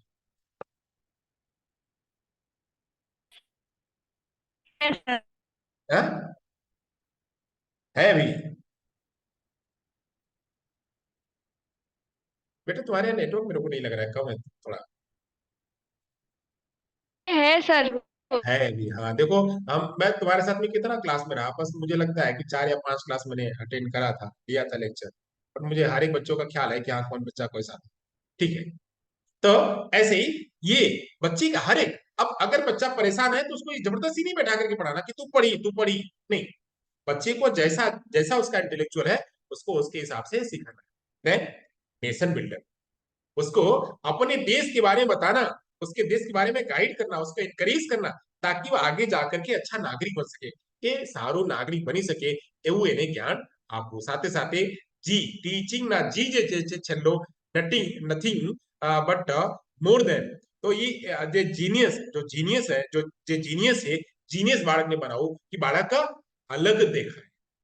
ટીચિંગ લઈ લીધા એને, આ એનું ઘડતર થઈ ગયા, ભણતર થઈ ગયા, હવે ભણતર થયા પછી બાળક અલગ જ દેખાય, તો અલગ જ દેખાય, તો અલગ જ દેખાવા માટે એને જીનિયસ બનાવવાનું પણ ટીચિંગના એક ઉદ્દેશ્ય હોય છે। તો ટીચિંગ એટલે ટી એટલે ટેક્ટફુલ, ઈ એટલે ઇફેક્ટિવ ફોર લાઈફ, એ એટલે અચીવમેન્ટ, સી એટલે કેરેક્ટર બિલ્ડિંગ, એસ એટલે ઓનેસ્ટી બિલ્ડિંગ, આઈ એટલે ઇન્ટેલેક્ચુઅલ ક્રિએશન, એન એટલે નેશનલ બિલ્ડર અને જી એટલે જીનિયસ બનાવવું। તો આ બધું ટીચિંગના એબ્રિવિએશન, જે ટીચિંગના જે એક એક લેટર હતો એ ઉપરથી આપણે ટીચિંગને આપણે સમજી શકાય। ચાલો આગળ વધીએ। હવે ટીચિંગના બે ભાગ છે, ટીચિંગને આપણે સાયન્સ કહીએ અને ટીચિંગને આપણે આર્ટ કહીએ। કોઈ મને કહેશે કે ટીચિંગ સાયન્સ છે અને ટીચિંગ આર્ટ છે, કેવી રીતે આપણે કહેશું કે ટીચિંગ સાયન્સ પણ હોઈ શકે અને ટીચિંગ આર્ટ પણ હોઈ શકે? ચાલો કયો, પહેલા તો આપણે હું સમજશું પછી આગળ જશું।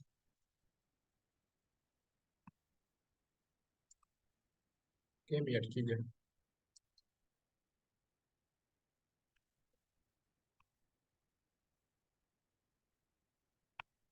હા ચાલો, ટીચિંગ સાયન્સ અને ટીચિંગ આર્ટ, કેવી રીતે ટીચિંગ સાયન્સ છે અને કેવી રીતે ટીચિંગ આર્ટ છે, કયો મને। સાયન્સ એટલે શું? સાયન્સ એટલે જ્યાં ક્રમબદ્ધ એક્સપેરિમેન્ટ કરીને ક્રમબદ્ધ તરીકે કોઈ પણ આપણે વાત શીખીએ એને આપણે કહીએ છીએ સાયન્સ। સાયન્સમાં ક્રમબદ્ધતા હોય છે, સાયન્સમાં તર્ક હોય છે, સાયન્સમાં લોજિક હોય છે, સાયન્સમાં સિસ્ટમેશન હોય છે, સાયન્સમાં એક્સપેરિમેન્ટલ હોય છે। આ બધી પ્રક્રિયાઓ ટીચિંગમાં હોય છે। Yes sir. હા હોય છે। કેવી રીતે હોય છે? તો એવી રીતે હોય છે, બાળકને ટીચરને ખ્યાલ છે કે બાળકને કઈ વસ્તુ શીખડાવવાની છે, અને પહેલા બાળકને હું આ બાદ બાકી નહીં શીખડાવી શકું। સૌથી પહેલા બાળકને તો નંબર વર્ક શીખડાવવાનું ભાઈ।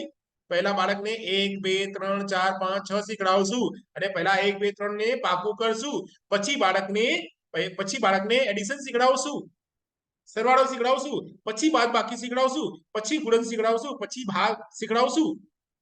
છેલ્લે સૌથી પહેલા ભાગ નહીં આવડી જશે, સૌથી પહેલા ગુણન નહીં આવડી જશે, સૌથી પહેલા બાદ બાકી નહીં આવડી જશે, સૌથી પહેલા તો નંબર વર્ક શીખડાવો। તો નંબર વર્ક એક કરીને શીખડાવો અને પછી એને પાકું કરો, પાકું કરતા એક શીખડાવો, પાકું કરો, બીજું શીખડાવો, પાકું કરો, ત્રીજું શીખડાવો, પાકું કરો, રીઇન્ફોર્સમેન્ટ આપો।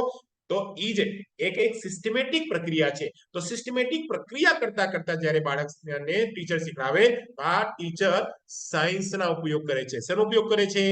સાયન્સના ઉપયોગ કરે છે। હવે આર્ટ કેવી રીતે? તો ટીચર ક્યારેક ક્યારેક ડાન્સ કરે, ક્યારેક ક્યારેક ટીચર ડ્રોઈંગ કરે, ક્યારેક ક્યારેક ટીચર ડ્રામા કરે, ક્યારેક ક્યારેક ટીચર ગાયન કરે, ક્યારેક ક્યારેક ટીચર જે છે ડ્રોઈંગ બોર્ડ ઉપર કરે, ક્યારેક ક્યારેક ટીચર સાથે હળીમળીને કરે। આ બધી કલાઓ છે। ટીચિંગ એક કલા છે। દરેકને નથી આવડતો ટીચિંગ કરવાની પ્રક્રિયા, અને તમારા પાસે પેશન્સ હોવું જોઈએ, કેવી રીતે કઈ વસ્તુને કઈ જગ્યા કેવી રીતે ડિલિવર કરવું એ આવડવું જોઈએ। આ જ્યારે આ આર્ટની તરીકે જ્યારે કોઈ ટીચર વર્તે છે, કોઈ કન્ટેન્ટને સામે પરસે છે, આ પ્રક્રિયાને કહેવામાં આવે આર્ટ। તો ટીચિંગ સાયન્સ પણ છે અને ટીચિંગ આર્ટ પણ છે। સાયન્સ કેવી રીતે છે?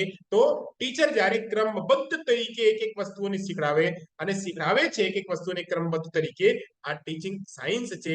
અને સાયન્સ જ્યારે ટીચિંગ કરાવે છે ત્યારે દરેક પ્રકારના ગેસ્ચર્સ, બોડી લેંગ્વેજ અને મૂવમેન્ટ અને હેન્ડ શેપ અને આ જે છે આર્ટ, કભી ગાયન, કભી ડ્રાઇંગ, કભી મ્યુઝિક, કભી સિંગિંગ, આ બધી જ પ્રક્રિયાઓ જ્યારે ઉપયોગ કરે છે, ક્યારેક ક્યારેક ડ્રોઈંગ કરે છે, બોર્ડ ઉપર કરે છે, ક્યારેક ક્યારેક બાળકો સાથે રમે છે, આ રમીને શીખડાવે છે, તો આ બધી પ્રક્રિયા આર્ટ છે।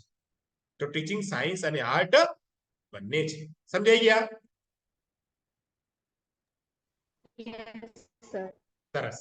તો ટીચિંગ સાયન્સ કેવી રીતે? તો અહીંયા લખેલ છે science as it based on psychological research that identifies cause and effect relationship between teaching and learning.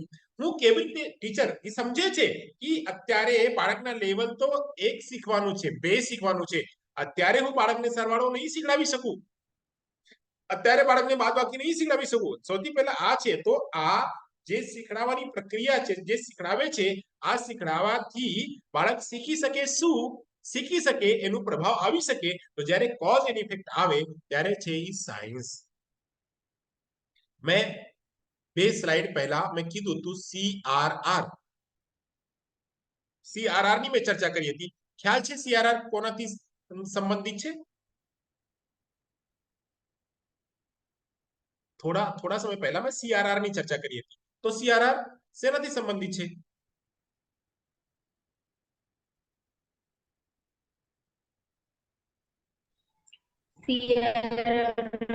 આરસીઆઈ ના નંબર સાથે. Very good. સીઆરઆર આરસીઆઈ ના નંબર સાથે સંબંધિત છે. ઈ મેં તમને શીખડાવ્યું અને તમને ખ્યાલ આવી ગયા. મેં કન્ટેન્ટ હજી મેં પીપીટી આપી નહીં તમને, પણ તમે લખી નાખ્યા, તમે શીખડાવ્યું, તમને મેં બતાવ્યું, સમજાવ્યું અને તમે સમજી ગયા. તો જ્યારે મેં પ્રશ્ન પૂછ્યું તો તમે એના જવાબ પણ આપ્યા. તો કોજ શું હતો? કોજ હતો કે શીખવાની. પછી આ કોજ ઉપર મેં ટીચિંગ કરાવ્યું અને એનું પ્રભાવ દેખાયું કે તમે શીખી ગયા આ વસ્તુને. તો એટલે આ સાયન્સમાં કોઝ એન્ડ ઇફેક્ટ હોય છે. જે કાંઈ શીખવવામાં આવે છે, બાળકો શીખે છે અને પછી એના ઉપયોગ જીવનમાં કરે છે. આ પ્રક્રિયા જ્યારે સિસ્ટમેટિક પ્રક્રિયા આવે એને સાયન્સ કહેવાય. હવે આર્ટ શું? Art as it shows how those relationships are implemented in successful and artistic teaching. Artistic એટલે કલાકારી તરીકે. અચ્છા, ગુજરાતમાં 2 લોકો છે, ખ્યાલ છે? આ એક આપણે ગુજરાતી એક એટલે ગુજરાતી કોમેડિયન જેને લગભગ કરોડો રૂપિયા એને દાન કરી અને હજી એનું છે કે જ્યાર સુધી હું એટલા 100 કરોડ કે કેટલા કરોડ રૂપિયાની એની વાત કરી છે કે જ્યાર સુધી હું એટલું ખર્ચો નહીં કરું ત્યાર સુધી મારા જેટલા સેશન રહેશે, જેટલા હું કાર્યક્રમ કરશું, બધા કાર્યક્રમ જે છે હું દાન કરશું. એ કોણ છે? ખ્યાલ છે? ગુજરાતી કોમેડી કલાકાર છે.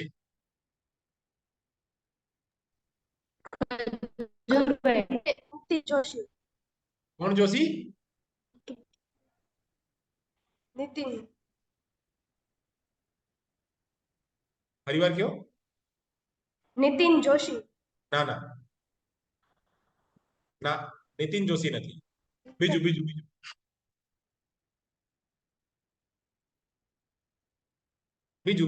ઈ કોણ છે? ઈ કોમેડિયન છે અને ઘણા કાર્યક્રમ કરે છે અને એના કાર્યક્રમમાં બધા જ લોકો આવે છે અને પછી એને પ્રણ કર્યો છે કે જ્યાર સુધી હું આ એટલા પૈસા આપી નહીં દેશું, દાન નહીં કરી દેશું, ત્યાં સુધી હું મારી કમાઈ જે છે હું નહીં લેશું.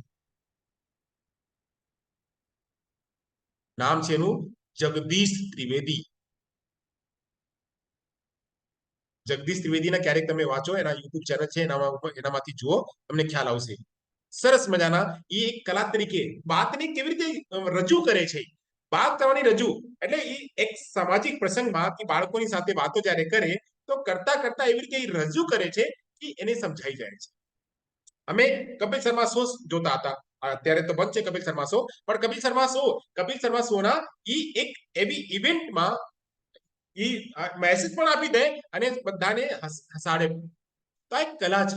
એવી રીતે ટીચિંગ એક આર્ટિસ્ટિક ટીચિંગ છે કે જ્યારે હસતા ખેલતા રમતા બતાવતા કરતા બાળકોને શીખડાવી દે. જ્યારે ટીચર આવું પ્રકારના વર્તન કરે, જ્યારે આવું પ્રકારની સાથે બાળકો સાથે રિલેશનશિપ મેન્ટેન કરે ત્યારે એને કહેવામાં આવે છે આર્ટ. એટલે ટીચિંગ આર્ટ પણ છે અને ટીચિંગ સાયન્સ પણ છે. આગળ વધીએ. Yes sir. કાંઈ નો સમજાયું હોય તો કહેજો મને બેન. ઓકે. કોઈ પણ વસ્તુ નો સમજાઈ હોય તો કહેજો બહેનો. સર સમજાય છે. वैशाली तुझे समझ में आ गया बेटा? हाँ सर. बस बस ऐसा तो नहीं कि तू मैं गुजराती में बोल रहा हूँ तुझे समझ में नहीं आ रहा है, हिंदी में बोलूं? नहीं सर, आ रहा है समझ में। તો સારું, તો ઠીક છે, ચાલો હવે આગળ વધીએ. હવે એલિમેન્ટ્સ કેવા કેવા છે એટલે તત્વ, શિક્ષણના તત્વ જે આ તત્વથી બનેલ છે. જેમ આપણે કહીએ ને કે આપણા શરીર જે છે 5 તત્વથી બનેલ છે. क्षितिजल पावक गगन समीरा, 5 तत्वથી बना शरीरा. तो क्षितिज, जल, पावक, गगन और समीर, इन 5 तत्वों से जैसे शरीर बना है वैसे ही સેમ એ જ રીતે આ ટીચિંગના તત્વો હોય છે. તો ટીચિંગમાં શું શું સામેલ હોય છે આપણે એની ચર્ચા કરશું. ચાલો તો ચર્ચા આપણે કરશું. સૌથી પહેલો છે knowledge of the subject matter. ટીચરને એના વસ્તુના જ્ઞાન હોવું જોઈએ. સાયન્સના ટીચર છે તો સાયન્સના વિષય એને પૂરેપૂરું જ્ઞાન હોવું જોઈએ. મેથના ટીચર છે તો મેથના એને જ્ઞાન પૂરેપૂરું એના સબ્જેક્ટના પૂરું નોલેજ હોવું જોઈએ. જે કઈ વસ્તુ છે, જેમ ધારો કે આપણે શું નામ છે અંબર ગુપ્તા, અંબર ગુપ્તા સાહેબ છે તો એને આ ઓડિયોલોજીસ્ટ છે તો એ ન હોય કે એને ઓડિયોલોજીના કઈ ખ્યાલ જ નથી, પણ એને પૂરેપૂરું ખ્યાલ હોવું જોઈએ. સ્પીચ થેરેપિસ્ટ છે તો એને પૂરેપૂરું ખ્યાલ હોવું જોઈએ. સીપી ના કોઈ ટીચર છે સીપી બાળકના તો એને સીપી બાળકો સાથે કેવી રીતે વર્તવું, કેવી રીતે ભણાવવું એને પૂરેપૂરું જ્ઞાન હોવું જોઈએ. તો એના વિષયના મહારત એના પાસે હોવું જોઈએ. તો નોલેજ ઓફ સબ્જેક્ટ મેટર પહેલો એલિમેન્ટ છે. ચાલો બીજો એલિમેન્ટ આપણે વિચારીએ. તો બીજો એલિમેન્ટ છે કહે છે કે પેડાગોજીકલ સ્કિલ. મેં પાછા ચર્ચા કરી હતી પેડાગોજી. ગોજી એટલે સાયન્સ, ગોજી એટલે શાસ્ત્ર, પેડા એટલે શિક્ષણ. તો શિક્ષણ શાસ્ત્રના દરેક કૌશલ એને આવડવું જોઈએ કે કેવી રીતે બાળક સાથે. શિક્ષણ શાસ્ત્રમાં શું શું આવે તો સાયન્સ અને આર્ટ બંને આવે. તો સાયન્સ અને આર્ટ આવડે અને કેવી રીતે ટીચિંગ મેથડ ઉપયોગ કરવું, કેવી રીતે ઇવેલ્યુએશન કરવું, કેવી રીતે વાર્તો કરવું, કેવી રીતે ચર્ચા કરી, કેવી રીતે બાળકો સાથે પૂછવું, બાળકોને શાબાશી ક્યાં આપવી, બાળકને કયો મટીરિયલ ક્યારે એને દેખાડવું બતાવવું, એ બધી વસ્તુઓ ટીચરને આવડવું જોઈએ. તો શિક્ષણના તત્વમાં એક તત્વ પેડાગોજીકલ ઓફ સ્કિલ પણ છે. ચાલો આગળ વધીએ. આગળમાં કહે છે કે કમ્યુનિકેશન સ્કિલ્સ, વાતને કયા વાર્તા સાથે કયા રજૂ કરવું એ ટીચરને આવડવું જોઈએ. અને દરેક બાળક સાથે આઈ કોન્ટેક્ટ કરીને, અત્યારે તો એ એક લિમિટેશન છે કે હું દૂર છું અને દૂરથી હું આપ લોકો સાથે આઈ કોન્ટેક્ટ નથી કરી શકતો. અને બીજું એક અહીંયા એક છે લિમિટેશન કે ઇન્ટરનેટના પ્રોબ્લેમ આપ લોકોની જગ્યા છે જ્યાં નટરાજ જે સિચ્યુએટેડ છે, જે જગ્યા નટરાજ છે ત્યાં નેટવર્કના પ્રોબ્લેમ હોય છે. એટલે આ કમ્યુનિકેશનમાં થોડુંક ઘણું કદાચ પ્રોબ્લેમ આવતી હશે, પણ કમ્યુનિકેશન પણ અગત્યની વાત છે. કમ્યુનિકેશન પણ હોવું જોઈએ. ચાલો આગળ વાત કરીએ. આગળમાં કહે છે આગળના તત્વ ક્લાસરૂમ મેનેજમેન્ટ. કોઈ સુઈ તો નથી ગયા? નો સર. કોણ કોણ છે? વૈશાલી, વિધિબા और વૈશાલી, વિધિબા और અંજુ. સરસ, તમે ત્રણેય છો તો કોઈ સોયા નથી. એટલે આ સાથે સાથે ઈ પૂછવાનું પણ નહીં. આપણે હોસ્ટેલમાં ધારો કે અત્યારે બે બહેનો હોસ્ટેલમાં રહે છે ને, કોણ કોણ સાથે રહે છે? વૈશાલી ને અંજુ. વૈશાલી અને અંજુ સાથે રહે છે એક જ રૂમમાં ને, હે ને? અલગ અલગ? Yes sir. ઠીક, એક જ एक રૂમમાં. જ रूम में. સરસ. તો ધારો કે 10 વાગે છે અને વૈશાલી જે છે વાંચતી સુઈ ગઈ. અને અંજુ જે છે અંજુની ઈચ્છા છે હજી થોડીક જાગવાની, અને અંજુ વાતો કરે છે. અંજુ વાતો કરે છે અને વાતો કરતા કરતા કરતા કરતા હજી એના વાત છે, હજી બાકી છે થોડી વાત. અને અંજુ સાંભળતા વૈશાલી સાંભળતા સુઈ ગઈ. હવે અંજુ કહે છે ને વિચારે છે કે આ વૈશાલી કાંઈ હું હા કરતી નથી, શું થયું? હું પહેલા હું કરતી હતી, હું એમ કરતી હતી, હવે કાંઈ નથી કરતી. તો અંજુએ હું છે સુઈ ગઈ, બેસ. તો ઈ ઊંઘમાં કહે છે વૈશાલી, સોને દેને, સોને દેને, નીંદ આ રહી હે, નહીં જગ જગ જગ અભી બાત બાકી હે. આવું તમે એને જગાડવાની પ્રક્રિયા કરો છો. તો આ તમારા જે છે ક્લાસરૂમમાં તમે એટલે તમે તમારા જીવનમાં તમે એવા મેનેજ કરો છો. એવી રીતે ક્લાસરૂમમાં પણ મેનેજ હોય છે કે જ્યારે દરેક બાળકો હોય છે, દરેક બાળકો સુઈ ન જાય દરેક બાળકો જાગતા રહે. તમે જે કઈ કહો છો એ બાળકને પહોંચે, બાળક તોફાન ન કરે, બાળક પોતાની વાતને રજૂ પણ કરી શકે. તમે જે કન્ટેન્ટ કહેવા માંગો છો કન્ટેન્ટ એ એપ્રોપ્રિએટ જગ્યા રજૂ થાય. ધારો કે તમે ટીએલએમ બનાવીને ગયા અને ટીએલએમ તમારે એક વસ્તુ સાથે ઉપયોગ કરવાનો હતો અને આ ટીએલએમ તમે ઉપયોગ ન કર્યા, રહી ગયું, એ પણ ન હોય. જે વસ્તુની જ્યાં તમે પ્લાનિંગ કર્યા છો એ પ્લાનિંગને એ જ સેમ જગ્યા પહોંચે, એ એને કહેવાય છે ક્લાસરૂમ મેનેજમેન્ટ. તો ક્લાસરૂમ મેનેજમેન્ટ પણ એક અગત્યના એલિમેન્ટ છે. પછી આપણે આગળ વાત કરીએ તો કહે છે એડેપ્ટેબિલિટી. એડેપ્ટેબિલિટી એટલે કે દરેક બાળકની આવશ્યકતા, દરેક બાળકના કૌશલ અને દરેક બાળકની જે શીખવાની જે લય છે અલગ અલગ હોય છે, તો એને એ જ પ્રમાણે શીખવા. ધારો કે અત્યારે અહીંયા એક હિન્દી બાળક બેન છે, બે ગુજરાતી બહેનો છે, કદાચ આમાં કોઈ અંગ્રેજી હોય તો મારે હિન્દીની સાથે હિન્દીમાં, અંગ્રેજીની સાથે અંગ્રેજીમાં, જે બાળક સાંભળતા નથી તો એને એની એ જ રીતે સાઇનમાં, તો દરેક વસ્તુમાં એ જ રીતે એને વર્તવું, એને કહેવામાં આવે અનુકૂળતા. તો એને અનુકૂલનશીલતા પણ આવવું જોઈએ કે ભાઈ તુફાન કરે છે બાળકો, અત્યારે તુફાન કરે છે તો ભાઈ હું તુફાની બાળકો સાથે તો નહીં ચર્ચા કરી શકું, તુફાની બાળકો સાથે તો હું ભણાવી ન શકું. તો આવું પ્રકારનો હોય. તુફાની બાળકો છે તો તમારે તુફાની બાળકો સાથે પણ ભણાવવાની કલા આવડી જોઈએ. તમારે જે એકદમ બિલકુલ નથી બોલતા એ બાળકો સાથે પણ તમને ભણાવવાનું આવડવું જોઈએ. તો દરેક વસ્તુમાં દરેક કન્ટેન્ટને કેવી રીતે તમે રજૂ કરો, દરેક બાળકોને એના બિહેવિયર સાથે તમે કેવી રીતે રજૂ કરી શકો, એ બધી વસ્તુઓ તમને આવડવું જ જોઈએ. તો ત્યારે થઈ શકે જ્યારે તમે આવું બધું તમારા પાસે સ્કિલ હોય ત્યારે ટીચિંગ સારી રીતે થઈ શકે. આ પણ એક ટીચિંગના એક એલિમેન્ટ છે. સરસ, આગળ વાત કરીએ તો કહે છે અસેસમેન્ટ એન્ડ ફીડબેક. વચ્ચે પૂછતા પણ રહેવું જોઈએ કે બાળકોને આવડે છે ને કે નથી. બાળકોને આવડે છે, વાહ સરસ, બહુ સરસ કીધા હો ભાઈ. મેં કીધી એ કે અત્યારે હું એક વાત કહું છું અને તમને લોકોને કહેવાનો છું કે ક્યાં આવશે કે એક બાળક છે અને એક ટીચર છે. એક ટીચર છે એ ટીચર બસ માત્ર સિસ્ટમેટિક તરીકે ટીચિંગ કરાવે છે. એક ટીચર સિસ્ટમેટિક તરીકે ટીચિંગ કરાવે છે. આમાં કોઈ બોડી લેંગ્વેજ નથી ઉપયોગ કરતા, કોઈ ડ્રામા નથી ઉપયોગ કરતા, કોઈ ચીજ ઉપયોગ નથી કરતા.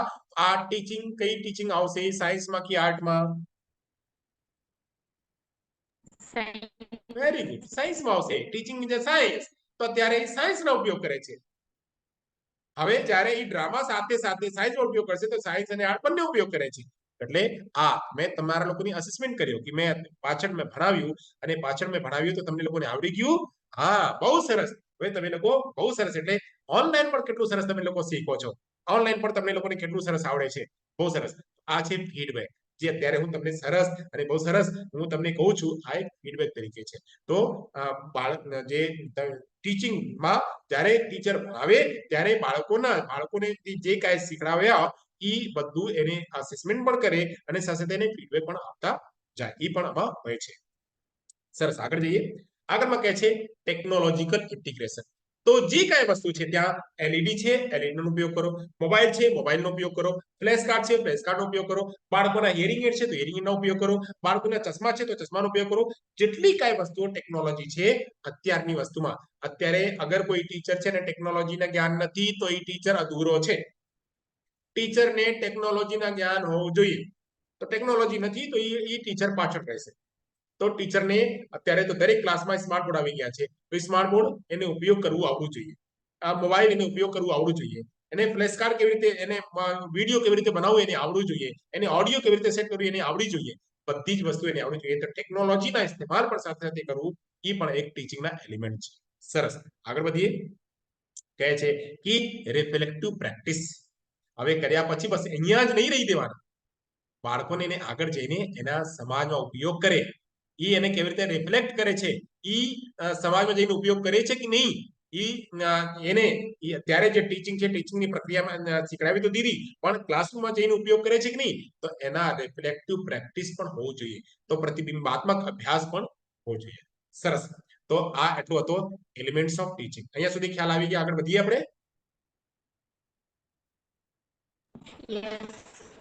સરસ.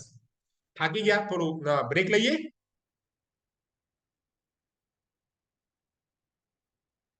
તમે લોકો થાકી ગયા હોય તો બ્રેક લઈએ કે ચાલીએ?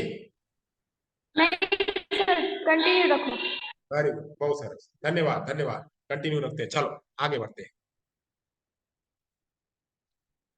હવે છે સ્ટેજ. સ્ટેજની ચર્ચા કરશું કે ટીચિંગના સ્ટેજ કેવા. એમ તો સ્ટેજ ઘણા છે, પણ આપણે બોલતા 4 સ્ટેજની ચર્ચા કરશું. 4 સ્ટેજ. પહેલો સ્ટેજ છે પ્લાન. પ્લાન કેની ટીચર જે છે તમને લોકોને લેસન પ્લાન આપે છે કે જાઓ કન્ટેન્ટ લઈ લો અને આ કન્ટેન્ટના લેસન પ્લાન બનાવો. તો ઈ પ્લાન છે. પ્લાન તમે કરશો કે કયા કન્ટેન્ટ લેશું, કેટલા કન્ટેન્ટ લેશું, આ કન્ટેન્ટ માટે કયો જે છે ચાર્ટ બનાવશું, કયા ફ્લેશ કાર્ડ બનાવશું, કયા મટીરિયલ બનાવશું, અને જઈને ક્લાસરૂમમાં કેવી રીતે બોર્ડનો ઉપયોગ કરશું, બાળકોને કેવી રીતે પ્રશ્ન પૂછશું, આ બધું પહેલા તમે પ્લાન કરો છો. તો સૌથી પહેલા ટીચિંગના સૌથી પહેલો સ્ટેજ પ્લાન હોય છે. પછી ઈ પ્લાનને જે તમે પ્લાન કરી લીધા, હવે તમને જે ટાઈમ સ્લોટ આપેલા છે ટીચર કે તમે ભાઈ 12 થી 12:45 સુધી આવી જજો, 12 થી 12:45 સુધી આવી જજો અને ઈ જ માં તમે લેસન લઈ લેજો. તો આ તમે 12 થી 12:45 માં જઈને આ તમે જે પ્લાન બનાવ્યા હતા આ પ્લાનને એક્ઝિક્યુટ કરો છો, ક્લાસમાં જઈને બાળકોને ભણાવો છો. તો જે ભણાવવાની પ્રક્રિયા છે એને આપણે કહેવામાં આવે છે અમલમાં લાવવું, એટલે ઇમ્પ્લિમેન્ટેશન કરવું, અમલમાં લાવવું. પછી હવે તમે ભણાવી લીધા તો બાળકોને આવડ્યું કે નહીં એની તપાસ કરવી. તમે જે કાંઈ ભણાવ્યા એ ભણાવવાની પ્રક્રિયાને તપાસ કરો, અસેસમેન્ટ કરો. તો એનું ઇવેલ્યુએશન પણ કરવું જોઈએ. એ ત્રીજો તબક્કો છે. પછી ઇવેલ્યુએશન થઈ ગયા, હવે એના રિફ્લેક્શન જોવાનું છે કે બાળકો એના જીવનમાં ઉપયોગ કરે છે કે નહીં. ધારો કે તમે શીખડાવી દીધા કે સરવાળો શીખડાવ્યા કે 5 + 5 10 હોય છે, કે તમને એક એક્ઝામ્પલ પણ આપ્યા કે એક જગ્યા અમે 4 ચોકલેટ રાખ્યા અને એક જગ્યા 2 ચોકલેટ છે અને બંનેને એક સાથે ભેગું કરી દીધા, કેટલો થયો? તો બાળકો કહે છે કે 6. હવે એ જ વસ્તુને જ્યારે તમે બીજી વસ્તુમાં ઘરે લઈ ગયા, ઘરમાં મમ્મી સાથે મમ્મી કહે છે કે બેટા અહીંયા 4 જે છે કાંદા પ્યાજ, 4 પ્યાજ અહીંયા છે, કાંદા અહીંયા છે અને 2 કાંદા અહીંયા છે. હવે 4 કાંદા અને 2 કાંદા એક સાથે ભેગું કરો તો કેટલું થશે? બાળક સેમ કહે છે મમ્મી 1 2 3 4 4 અહીંયા અને 1 2 4 પછી 5 અને 6. બાળક કહે છે 6 મમ્મી. પછી એવી રીતે જે છે જે કઈ વસ્તુ છે, ચાહે સબ્જીની વસ્તુ હોય કે ફળની વસ્તુ હોય કે કોઈ પણ વસ્તુ હોય, વસ્તુને તમે જે ક્લાસરૂમમાં શીખડાવ્યા હતા એ ક્લાસરૂમને બાળક આગળ જઈને ભવિષ્યમાં જીવનમાં એને ઉપયોગ કરે છે તો એને કહેવામાં આવે રિફ્લેક્શન. તો રિફ્લેક્શન પણ બાળકના જોવાના કે બાળક એને ઉપયોગમાં લાવે છે, અપ્લાયમાં લાવે છે કે નહીં. એટલે 4 તબક્કા હોય છે. પહેલો તબક્કો પ્લાન, બીજો તબક્કો એને એક્ઝિક્યુટ કરવું, ઇમ્પ્લિમેન્ટ કરવું, ત્રીજો તબક્કો હોય છે ઇવેલ્યુએટ કરવું અને પછી ચોથો તબક્કો હોય છે એને રિફ્લેક્ટમાં લાવવું. ખ્યાલ આવી ગયું? સરસ. હવે આગળ જઈએ, એક એકને સમજશું. પ્લાન કેવી રીતે કરવાનું, ઇમ્પ્લિમેન્ટ કેવી રીતે કરવાનું, ઇવેલ્યુએટ કેવી રીતે કરવાનું અને રિફ્લેક્ટ કેવી રીતે કરવાનું, એક એક વસ્તુ યાદ રાખીશું. ચાલો, પ્લાન શું? તો સૌથી પહેલા તમારો ઉદ્દેશ શું? પહેલા તમારા ઉદ્દેશને એકદમ ક્લિયર કરો. તમે શું ભણાવવા માંગો છો? ક્લાસમાં તમે ગયા તો તમને કોઈ ટીચર 12 થી 12:45 ના ટાઈમ આપ્યા, ભાઈ તમને 12 થી 12:45 ના ટાઈમ આપું છું, આ ટાઈમમાં તમારે લેસન લેવાના છે. તો લેસન ભાઈ કયો લેસન લેવાના છે? તો લેસન સાયન્સના લેવાના છે, સોશિયલ સાયન્સના લેવાના છે, ગુજરાતીના લેવાના છે, મેથના લેવાના છે, શેના લેસન લેવાના છે? તો ટીચરે કીધું કે ભાઈ એક કામ કરો, તમારે આ કાંઈ નહીં લેવાના, તમારે એક લેંગ્વેજના લેસન લેવાના. બાળકના લેંગ્વેજ ડેવલપ કરવાના છે અને ઈ લેંગ્વેજના ડેવલપમેન્ટ તમારે એક ડાયરેક્ટેડ એક્ટિવિટી કરીને લેવાના છે. તો તમે કીધા હાલો કાંઈ વાંધો નહીં, લઈ લેશું. તો સૌથી પહેલા તમે ઈ નક્કી કરો કે તમારે કરવાના શું છે. તો તમે નક્કી કર્યા કે મારે લેંગ્વેજ કરાવવાના છે અને લેંગ્વેજ પણ ડાયરેક્ટેડ એક્ટિવિટી દ્વારા કરવાના છે. તો સૌથી પહેલા તમારા જે ઓબ્જેક્ટિવ છે, જે તમારા ઉદ્દેશ છે, ઉદ્દેશને નક્કી કરો, એને રિફ્લેક્ટ, એને જે છે રજૂ કરો, એને બનાવો. તો તમે એના ઉદ્દેશ્યોનું નિરૂપણ કર્યા, બનાવ્યા. પછી કહે છે વિષય સામગ્રી કે બારે મેં નિર્ણય લે. તો જે કયા ટીચિંગ લર્નિંગ મટીરિયલ છે, આ કયા ટીચિંગ લર્નિંગ મટીરિયલ અહીંયા એપ્રોપ્રિએટ છે આ બાળક માટે. ધોરણ 2 ના બાળકો છે તો ધોરણ 2 ના બાળકો માટે હું જે લેંગ્વેજ ડેવલપમેન્ટ કરવા માંગુ છું, આ લેંગ્વેજ ડેવલપમેન્ટ અને ઈ લેંગ્વેજ ડેવલપમેન્ટ છે કેવા? તો કહે છે કે ટીચર કહે છે કે તમારે અહીંયા એક કોફી બનાવવાની છે, બાળકોને કોફી બનાવવાની પ્રક્રિયા શીખડાવવાની છે. તો આ હવે તમે કહેશો કે ટીચર આ ધોરણ 2 ના બાળકોને કોફી સમજાય? કેમ નહીં સમજાય? તમે શીખડાવો તો પહેલા.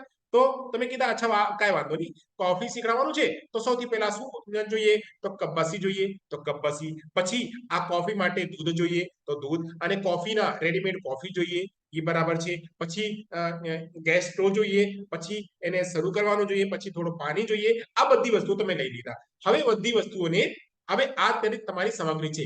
હવે કોફીના રીતે તમે સામગ્રી લીધા, ના કે તમે ચાયના લીધે સામગ્રી.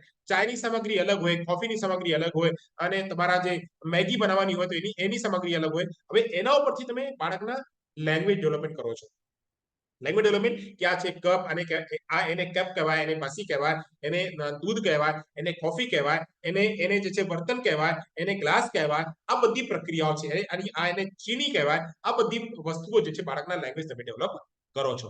તો આ વસ્તુઓ એના તમારા ઉદ્દેશ્યના પ્રમાણે તમે તમારી વસ્તુઓને નક્કી કરો છો. તો વસ્તુઓનો નિર્ણય લો કે કયા કયા વસ્તુઓ હું બાળકોની પ્રમાણે લેશું. પછી કહે છે कि प्रस्तुतिकरण के लिए सामग्री का अनुक्रमण शिक्षण के लिए रणनीतियों के बारे में निर्णय लेना कि કયા કયા હવે તમે જે સામગ્રી લીધા આ સામગ્રીને તમે કઈ કઈ જગ્યાનો ઉપયોગ કરશો, સૌથી પહેલા શું કરશો, પછી શું કરશો, પછી શું કરો. બધી વસ્તુ તમારી પાસે છે. શું પહેલા તમે જે છે ખાંડ નાખી દેશો? ખાંડ સૌથી પહેલા નાખી દે? ના ના, પહેલા ખાંડ નહીં નાખશું. પહેલા જે છે દૂધને બોઇલ કરશું. દૂધને બોઇલ કર્યા પછી એમાં ખાંડ નાખશું. ખાંડ નાખ્યા પછી એમાં જે છે કોફી નાખશું. કોફી નાખ્યા પછી કોફી બનશે.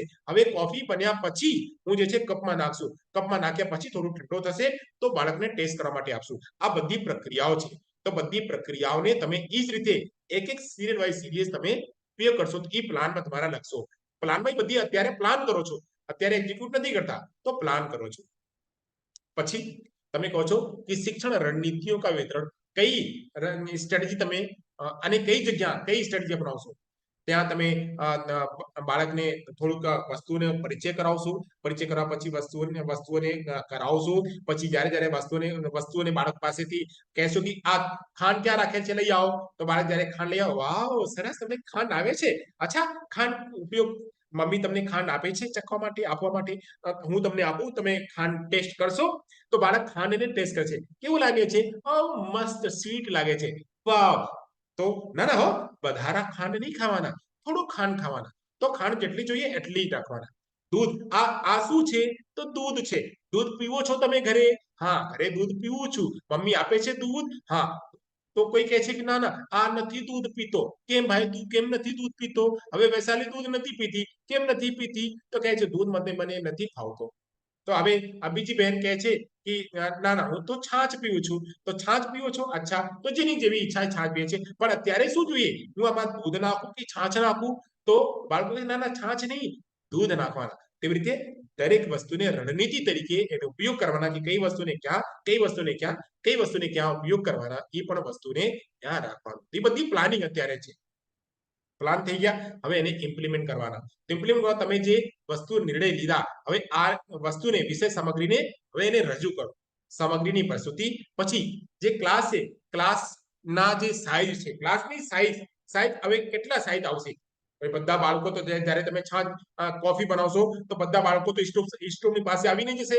તો એક એક બાળકને તમે કામ આપી દેશો કે ભાઈ આ તમારા ખાંડની પ્રક્રિયામાં સાથ લેવાના છે. બધાને તમે ગ્રુપિંગ કરી દીધા. ગ્રુપિંગ કરીને હવે તમે થોડું દૂર કરીને ખાંડ બનાવો છો. તમે કહી દો ભાઈ બધા ગોલમાં સર્કલમાં આવી જાઓ, બધા બસ ઉભા રહ્યો અને જો કોઈને આ ગેસના સ્ટોવની પાસે નહીં આવવાના, દૂર દૂરથી જોવાના. હું કરું છું, પછી જેને કહેશું એ આવીને મારી હેલ્પ કરશે અને પછી જોશે. આ તમે ક્લાસની સાઇઝિંગને જ્યારે જરૂરિયાત પડી ત્યારે તમે એને ક્લાસની સાઇઝને થોડું ઘટાડ્યા, થોડું વધાર્યા, એ તમે કરો છો.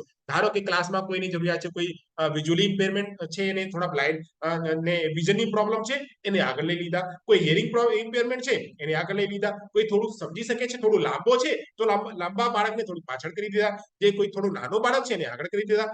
એવી રીતે બાળકોની સાઇઝના પ્રમાણે તમે ક્લાસરૂમના સાઇઝિંગ પણ કરી લીધા. હવે ધારો કે આમાં કોઈ બાળકને નથી સમજાતો, એક બારમાં એને નો ખ્યાલ આવ્યું, તો હવે એને બાળકને 2 બાર, 3 બાર, 4 બાર, 5 બાર શીખડાવો, તેથી બાળકને સમજાઈ જાય. તેને કહેવામાં આવે શિક્ષાર્થી કા નિદાન, diagnosis of the children, learner. તો લર્નર જ્યારે એને નો સમજાય ત્યારે તમે ઈ પણ એને દો છો. પછી કહે છે ક્રિયા અને પ્રતિક્રિયા. બાળકના તમે જ્યારે ભણાવ્યા અને બાળક જ્યારે એને પ્રોમ્પ્ટ આપે છે, ધારો કે તમે માંગ્યા કે રજૂ કીધા બાળકને કે બસી લઈ આવો તો કોફી નાખું, તો બસી બસીમાં નાખશો કે કપમાં નાખશો તો એ બસી લે તો તમે કહેશો બસીમાં તમને આપું કે કપમાં આપું તો કહે છે કપમાં આપો તો કપ ક્યાં છે કપ લઈ આવો તો બાળક જયારે કપ લઈ આવે છે ત્યારે એને સમાસે વાવ સરસ બહુ સરસ તમને કપ બસી ખ્યાલ છે ભાઈ તમને ખ્યાલ છે બહુ સરસ તો એટલે આ તમે ક્રિયા અને પ્રતિક્રિયા પણ ત્યારે જ્યારે બાળક કરતા જાય ત્યારે ક્રિયા અને પ્રતિક્રિયા પણ આપતા જાઓ પછી જ્યારે સ્ટિમ્યુલસ જે કયા સ્ટિમ્યુલસ મારે લેવાના છે તો જે વસ્તુઓ છે વસ્તુઓ ઉપયોગ કરવું અને સાથે સાથે એને એ વસ્તુને પ્રેઝન્ટ કરવું એને સાથે સાથે એને રીઇન્ફોર્સ કરવું અને જે સ્ટ્રેટેજી છે કઈ સ્ટ્રેટેજીને ક્યાં ઉપયોગ કરવું એ પણ જ્યારે જે છે આમાં લેવામાં આવે છે સ્ટિમ્યુલી એટલે એ વસ્તુ ધારો કે કોઈ બાળકે મેં કીધી કે કપ લઈ આવો તો બાળક કઈ કપ લઈ આવે છે તો એ કપની સાથે સાથે તમે પહેલા કીધા કે કપ લઈ આવો તો તમે એને ઓર્ડર આપ્યા પછી એ સ્ટિમ્યુલસ લઈ આવ્યા બાળક તો એને તમે શાબાશી આપો છો અને કીધું તો વાવ સરસ તો બધાને ખ્યાલ છે ને આ કયો કપ છે ને કપ છે કે બસી છે ના બધા કહે છે કે ના ના એ તો કપ છે વાવ સરસ તેને રીઇન્ફોર્સમેન્ટ આપો તેવી રીતે આ બધી પ્રક્રિયા ઇમ્પ્લિમેન્ટમાં ચાલે છે તો સૌથી પહેલા થયો પ્લાન પછી થયો ઇમ્પ્લિમેન્ટ હવે આપણે કરશું ઇવેલ્યુએશન આ બધી પ્રક્રિયા ટીચિંગની પ્રક્રિયા છે મિત્રો હવે ઇવેલ્યુએશન આવ્યું મૂલ્યાંકન તો મૂલ્યાંકનમાં કહે છે કે આ બધા તમે જે કાંઈ શીખડાવ્યા બાળક આ શીખડાવવાની પ્રક્રિયા તમારી સફળ થઈ કે ન થઈ તમે જે કાંઈ વસ્તુઓને રજૂ કર્યા જે કન્ટેન્ટ તમે રજૂ કર્યા જે ફ્લેશ કાર્ડ રજૂ કર્યા જે નોલેજ રજૂ કર્યા એ બાળકોને સારી રીતે સમજાઈ ગયો કે નહીં એને પૂછવા માટે આ નીચેના 3 વસ્તુઓ છે એને પૂછવાનું હોય છે તો વ્યવહાર બાળકોમાં ખ્યાલ આવી ગયું બાળકોએ સમજ્યા એને જે પ્રક્રિયા સમજાવે બાળકોને સમજાઈ ગયા તો પૂછવાનું કઈ વસ્તુ તો ધારો કે મેં કીધી કે સ્ટેજ ઓફ ટીચિંગ તો સ્ટેજ ઓફ ટીચિંગ કેટલી કુલ 6 ટીચિંગના તબક્કાઓ ટીચિંગના ચરણ સ્ટેજીસ ઓફ ટીચિંગ કુલ 6 છે હે ને યસ સર હા એસ સર જો કહે છે એસ સર ટીચિંગના કુલ 6 તબક્કાઓ છે 4 સર હે 4 છે કે 6 છે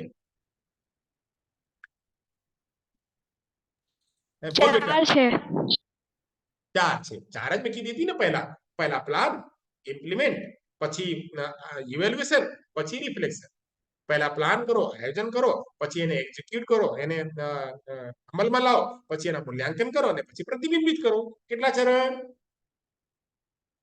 4 ચરણ એ જ રીતે બાળકોને પૂછવું તો જે કાંઈ હવે મેં પૂછ્યું તમને ખ્યાલ આવી ગયો તમને સમજાઈ ગયા એટલે તમારા જે વ્યવહાર છે વ્યવહારમાં સંશોધન થયો એ આગળ જઈને ચર્ચા કરશું લર્નિંગમાં જ્યારે ચર્ચા કરશું તો લર્નિંગમાં હોય છે કેબી સ્ક્વેર લખી લેજો કેબી સ્ક્વેર પર ચર્ચા કરશું પૂછી લેજો જ્યારે હું લર્નિંગની વાત લઈ આવશું ત્યારે એની વાત કરશું કેબી સ્ક્વેર કે ગુણ્યા બી કેબી સ્ક્વેર એની ચર્ચા કરશું તો આમાં એની ચર્ચા કરશું વ્યવહારમાં સંશોધન પછી કયા મૂલ્યાંકન તમે ઉપયોગ કર્યા મૂલ્યાંકનમાં તમે ઓબ્જેક્ટિવ પ્રશ્નો પૂછ્યા કે સબ્જેક્ટિવ પ્રશ્નો પૂછ્યા કે તમે ચિત્ર બતાવીને પ્રશ્નો પૂછ્યા કે તમે ઓરલ મેથડ ઉપયોગ કર્યા રિટન મેથડ ઉપયોગ કર્યા આ બધું ટેકનિક છે પછી શિક્ષણ રણનીતિમાં બાળકને જે કાંઈ તમે સમજાવ્યા બાળકને બધું સમજાઈ ગયા કે આમાં થોડું એડપ્ટેશન કરવાની જરૂરિયાત છે બાળકોની પ્રમાણે એડપ્ટેશન કરવાની જરૂરિયાત હોય તો એડપ્ટેશન કરો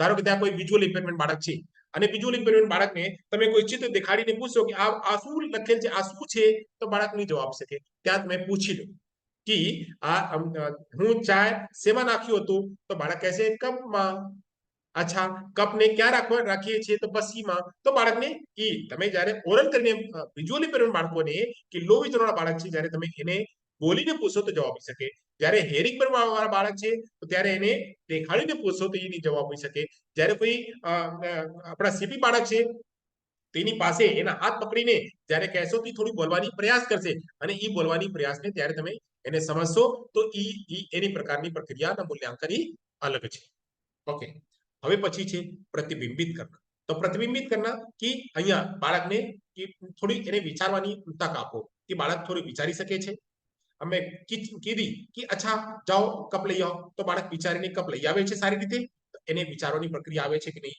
બાળક આ કપ ઉપર વાત કરી શકે છે કે નહીં બાળકને મેં કીધી કે કોફી અત્યારે આજે અમે કોફી બનાવવાની શીખ્યા તો કોફીની પ્રક્રિયા શું હતી બાળક બધી પ્રક્રિયાને કહી શકે છે કે નહીં તો એનું રિફ્લેક્શન છે પછી બાળક જે કન્ટેન્ટ છે એને વાંચી શકે છે કે નહીં ઈ એની જે છે એ પ્રક્રિયા છે, એના રિફ્લેક્શન છે.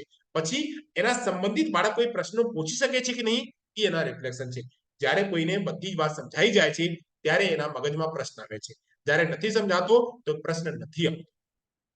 તો કાં તો એને પૂરું સમજાઈ જાય, કાં તો નો સમજાય. તો નો સમજાય તો એના પછી ફરીવાર પ્લાન કરવું, અને સમજાઈ જાય તો કેટલું સમજાવ્યું એના જે છે એ રિફ્લેક્શન દ્વારા એ ખ્યાલમાં આવે છે.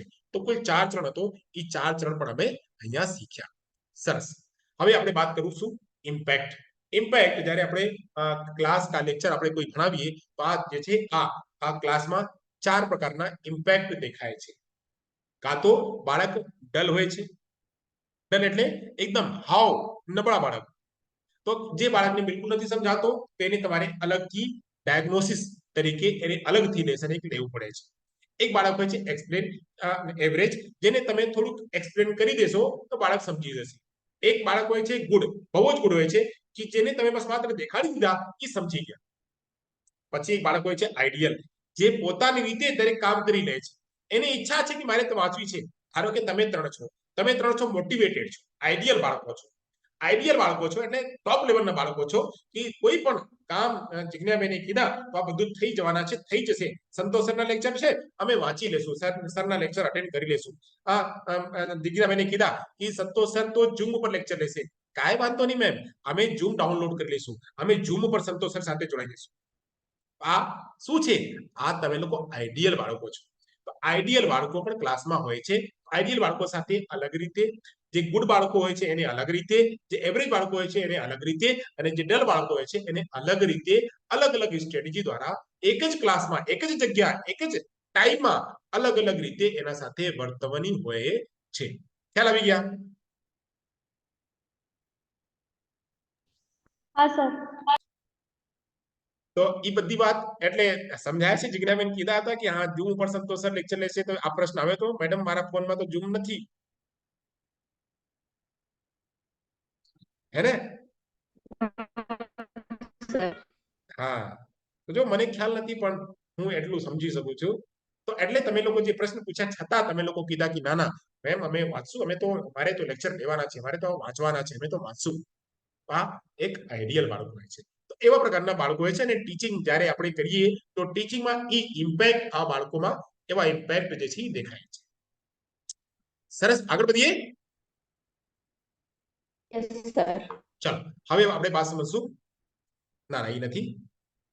હા, હવે કહે છે કે ટીચિંગ લર્નિંગ એન્વાયરમેન્ટ કેવા હોવું જોઈએ, જે આપણું જે મેઇન મુદ્દો હતો, ટીચિંગ લર્નિંગ એન્વાયરમેન્ટ. તો એવા એન્વાયરમેન્ટ હોય કે જેમાં ભૌતિક સુવિધાઓમાં શું, કે ક્લાસરૂમ હોય, ક્લાસરૂમમાં બેસવાની સારી રીતે વ્યવસ્થા હોય, ત્યાં હવા ઉજાસની વ્યવસ્થા હોય, લાઇટિંગની વ્યવસ્થા હોય, સારી રીતની ટેકનોલોજીની વ્યવસ્થા હોય, બાળકોને શ્વાસ લેવામાં સરસ એને જે છે સરસ શ્વાસ લેવાની પૂરી પ્રક્રિયા હોય, પાણી પીવાની ઈચ્છા હોય તો પાણી પીવાની ઈચ્છા બાળકોને એના વ્યવસ્થા હોય, એને વોશરૂમ જવાની પૂરી વ્યવસ્થા હોય. તો જે કાંઈ વસ્તુઓ જોઈએ, ધારો કે અત્યારે ઓનલાઈન ટીચિંગની જરૂરિયાત છે. ઓનલાઈન ટીચિંગમાં શું જોઈએ?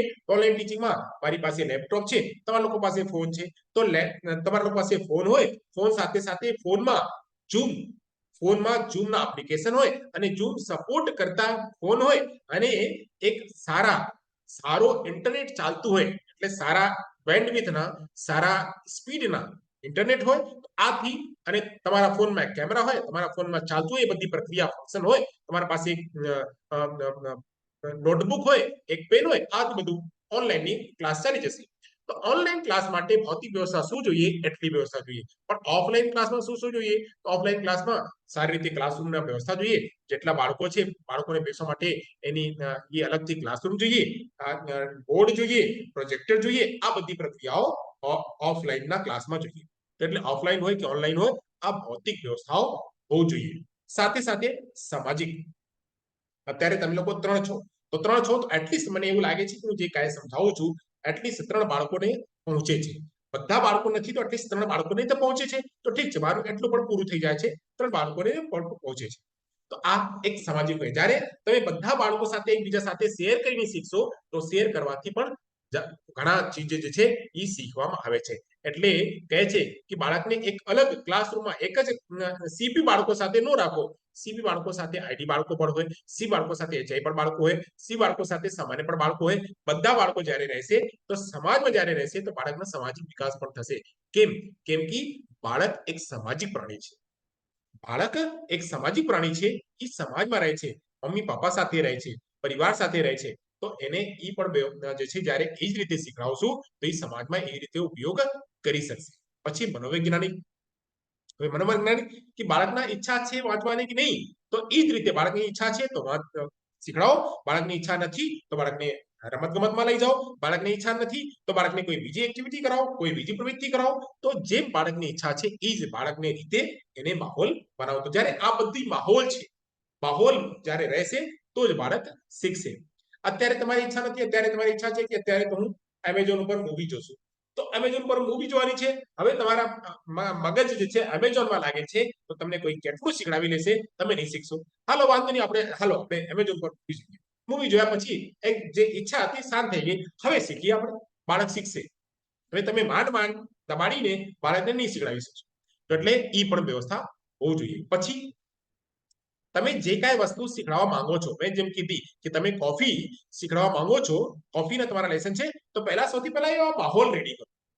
કોફી બનાવવાની માહોલ. આપણે આપણે જઈને કઈ પ્રવૃત્તિ કરશું, તમને ખ્યાલ છે કઈ પ્રવૃત્તિ કરશું? એવા તમારામાં એટલા એન્થુસિયાઝમ હોવું જોઈએ, એટલા તમારામાં ઉત્સાહ હોવો જોઈએ, ઉત્સાહી તરીકે. તો એ ઉત્સાહ તરીકે ક્લાસરૂમમાંથી તમે બાળકોને લીધા ને કીધા કે આજે આપણે કોઈ નવી પ્રવૃત્તિ આપણે બનાવશું અને શીખશું, કોઈ નવી પ્રવૃત્તિ કરશું. તો શું કરશું, કોઈને ખ્યાલ છે શું કરશું? અચ્છા, તમે ઘરમાં ચા પીવો છો, કોફી પીવો છો કે દૂધ પીવો છો? તો કોઈ કીધા કે મેડમ હું તો બસ દૂધ પીવું છું. અચ્છા, દૂધ પીવો છો. મેડમ મારા પપ્પા કોફી પીવે છે. ઓકે, સરસ. અને શું કોઈ ત્રીજા વ્યક્તિ કીધા મારી મમ્મી તો ચા પીવે છે, મારા પપ્પા તો ચા પીવે છે. ઓકે, સરસ. તો આજે આપણે આ ચા નહીં બનાવશું, આપણે દૂધ નહીં બનાવશું, આજે આપણે કોફી બનાવશું. તો એક માહોલ તમે ક્રિએટ કર્યા. માહોલ ક્રિએટ કર્યા પછી તમે આ જે લર્નિંગ જે એક્ટિવિટી છે, લર્નિંગ એક્ટિવિટી છે તમે કર્યા. તો આ બધા પહેલા માહોલ રેડી કરો. ભૌતિક વસ્તુઓ તમે સાધનો પહેલા એકઠા કરો. બધા બાળકોને એક સાથે એના માઇન્ડ મેકઅપ કરાવો. પછી એની સાયકોલોજી પ્રમાણે એને તૈયાર કરાવો. પછી જે તમારા એક્ટિવિટી છે એ એક્ટિવિટી જ્યારે કરશો તો બાળક જે છે સારી રીતે શીખી શકશે. तो कहे आगे प्रभावी शिक्षण अनुभव को सुविधाजनक बनाने के लिए सकारात्मक और अनुकूल वातावरण बनाना महत्वपूर्ण होता है. એટલે કે જ્યારે તમે એકદમ ઇફેક્ટિવ ટીચિંગ કરવા માંગો છો, તમે ઇફેક્ટિવ ટીચિંગ કરવા માંગો તો ત્યારે બાળકોના પ્રમાણે સુટેબલ, એટલે બાળકો ફ્લેક્સિબલ તરીકે એ શીખી શકે એવા અને પોઝિટિવ. બધા બાળકોની ઈચ્છા છે તો જ શીખશું, આજે નથી ઈચ્છા કાંઈ વાંધો નહીં શીખશું, આપણે પછી શીખશું. તો બાળકોને પહેલા એવા માહોલ રેડી કરો, બાળકોને પહેલા રેડીનેસ કરો, અને રેડીનેસ કર્યા પછી બાળકોના પ્રમાણે શીખડાવશો, બાળકો સારી રીતે શીખશે. અને એ જ પ્રક્રિયાને કહેવામાં આવે છે ટીચિંગ લર્નિંગ એન્વાયરમેન્ટ. તો ટીચિંગ લર્નિંગ એન્વાયરમેન્ટ એટલે કહેવામાં આવે છે કે બાળક ઘરે નહીં શીખી શકે. ટીચિંગ લર્નિંગ એન્વાયરમેન્ટ ક્યાં હશે? તો ટીચિંગ લર્નિંગ એન્વાયરમેન્ટ હશે સ્કૂલમાં, નિશાળમાં. તો નિશાળમાં માહોલ છે, હોસ્ટેલમાં વાંચવાની માહોલ છે, દરેક જગ્યાએ માહોલ નથી. તો એટલે આપણે શીખવાની જરૂરિયાત છે. ઠીક, તો આપણે એ સમજી ગયા teaching learning environment. Yes sir. સરસ, આગળ વધીએ. Yes sir. ચાલો હવે આગળ જવાના છે. તો હવે આપણે કન્ક્લુઝન ઉપર જઈએ છીએ, કેમ કે આપણો ટાઈમ હવે લગભગ શોર્ટમાં છે, એટલે બસ 10-15 મિનિટ હજી બાકી છે. આપણે એ પણ લઈ લઈએ. હવે આજે શું શીખ્યા તો એની ઉપર આપણે ચર્ચા કરી લઈએ. એક પ્રભાवी शिक्षण सीखने का माहौल बनाने के लिए जानबूझ कर मतलब તમારે ઇન્ટેન્શનલી પ્લાન બનાવવો પડશે કે મારે આજ કન્ટેન્ટ બનાવવાનું છે. ધારો કે મેં રાત્રે બેસીને અને પછી સવારે બેસીને થોડું કન્ટેન્ટ રેડી કર્યું. તો કન્ટેન્ટ રેડી કર્યો શેના ઉપર રેડી કર્યો? બાકી ઉપર નહીં, બસ ટીચિંગ ઉપર રેડી કર્યું કે આજે ત્યારે મારે બસ માત્ર ટીચિંગ બતાવવાના છે અને ટીચિંગ લર્નિંગ એન્વાયરમેન્ટ બતાવવાના છે. બસ માત્ર હું એટલું જ બનાવશું અને બાળકોને બતાવશું. જે કાંઈ મારા પાસે જ્ઞાન છે એ બાળકો સાથે શેર કરીશું. તો એ જ ઇન્ટેન્શનલી હોવું જોઈએ. એક ઇન્ટેન્શનલી તમારા પ્લાન હોવું જોઈએ. તમારા જે છે સતત જે છે રિફ્લેક્ટિવ થિંકિંગ હોવું જોઈએ કે તમે રિફ્લેક્ટિવ થિંકિંગ ઉપયોગ કર્યા. પછી બાળકોને અલગ અલગ જે બાળકોની આવશ્યકતાઓ છે, કેમ કે એક ક્લાસમાં એક જ આવશ્યકતાવાળા બાળકો નથી હોતા, વિવિધ આવશ્યકતાવાળા બાળકો હોય છે. તો એની જે ડિમાન્ડ છે એ ડિમાન્ડ તમે કેવી રીતે પૂરી કરશો, એ આ માટે તમે મટીરિયલ ઉપયોગ કરશો, એના માટે તમે અલગ અલગ મેથોડોલોજી ઉપયોગ કરશો, એના માટે અલગ અલગ ટેકનિક ઉપયોગ કરશો. જ્યારે આવું બધું તમે ઉપયોગ કરશો તો જ એક સકારાત્મક જે શીખવાની જે વાતાવરણ છે એ ત્યારે જે છે ઊભા થશે. તો એટલે સકારાત્મક વાતાવરણ ઊભા કરવા માટે બાળકોને આવું બધું બાળકોની જે લેવલ છે, બાળકોના જે મટીરિયલ છે એ તમારે પૂરું પાડવું પડશે. પછી छात्रों और शिक्षकों दोनों को समग्र सफलता में योगदान मिलेगा. એટલે ત્યારે જ્યારે તમે એવા પ્રકારના બાળકોને ધ્યાને રાખીને, કન્ટેન્ટને ધ્યાને રાખીને, તમે પોતેને ધ્યાને રાખીને જ્યારે માહોલ બનાવશો તો એ તમને પણ એ જે છે લાગુ પડશે, એટલે તમને પણ ફાયદા થશે અને જેને તમે શીખડાવો છો એને પણ ફાયદા થશે. આવું બધું હતું કન્ક્લુઝન. એટલા સમજાઈ ગયા? ટીચિંગ લર્નિંગ એન્વાયરમેન્ટ એટલે બાળકના પ્રમાણે માહોલ ક્રિએટ કરવું, એને કહેવામાં આવે છે ટીચિંગ લર્નિંગ એન્વાયરમેન્ટ. ચાલો હવે થોડું રિવિઝન કરી લઈએ કે શું શું આપણે શીખ્યા હતા. તો શીખ્યા હતા ટીચિંગ, આપણે ટીચિંગ વિશે શીખ્યા હતા. ટીચિંગ શું છે? તો ટીચિંગ એટલે કે કોઈ પણ વાતને રજૂ કરવું, કોઈ પણ જ્ઞાન જે છે બાળકની સામે રજૂ કરવું. પછી આપણે ટીચિંગના અલગ અલગ જે છે 8 લેટર છે, 8 લેટરને આપણે શીખ્યા કે TEACHING, ટેક્ટફુલ, ઇફેક્ટિવ, પછી અચીવમેન્ટ, એ રીતે આપણે બધા શીખ્યા. કેરેક્ટર બિલ્ડિંગ, ઓનેસ્ટી બિલ્ડિંગ, એ રીતે આપણે બધું શીખ્યા. પછી આપણે શીખ્યા ટીચિંગ એક સાયન્સ છે, એ પણ આપણે શીખ્યા આપણે ટીચિંગ એક આર્ટ છે, એ પણ આપણે શીખ્યા, કલા છે. પછી લગભગ 8 આપણે એલિમેન્ટ શીખ્યા. ટીચિંગના એલિમેન્ટ 8 હતો. કોઈ કહેશે મને 8 કયો લખ્યા હતા કે ન લખ્યા હતા? हाँ सर।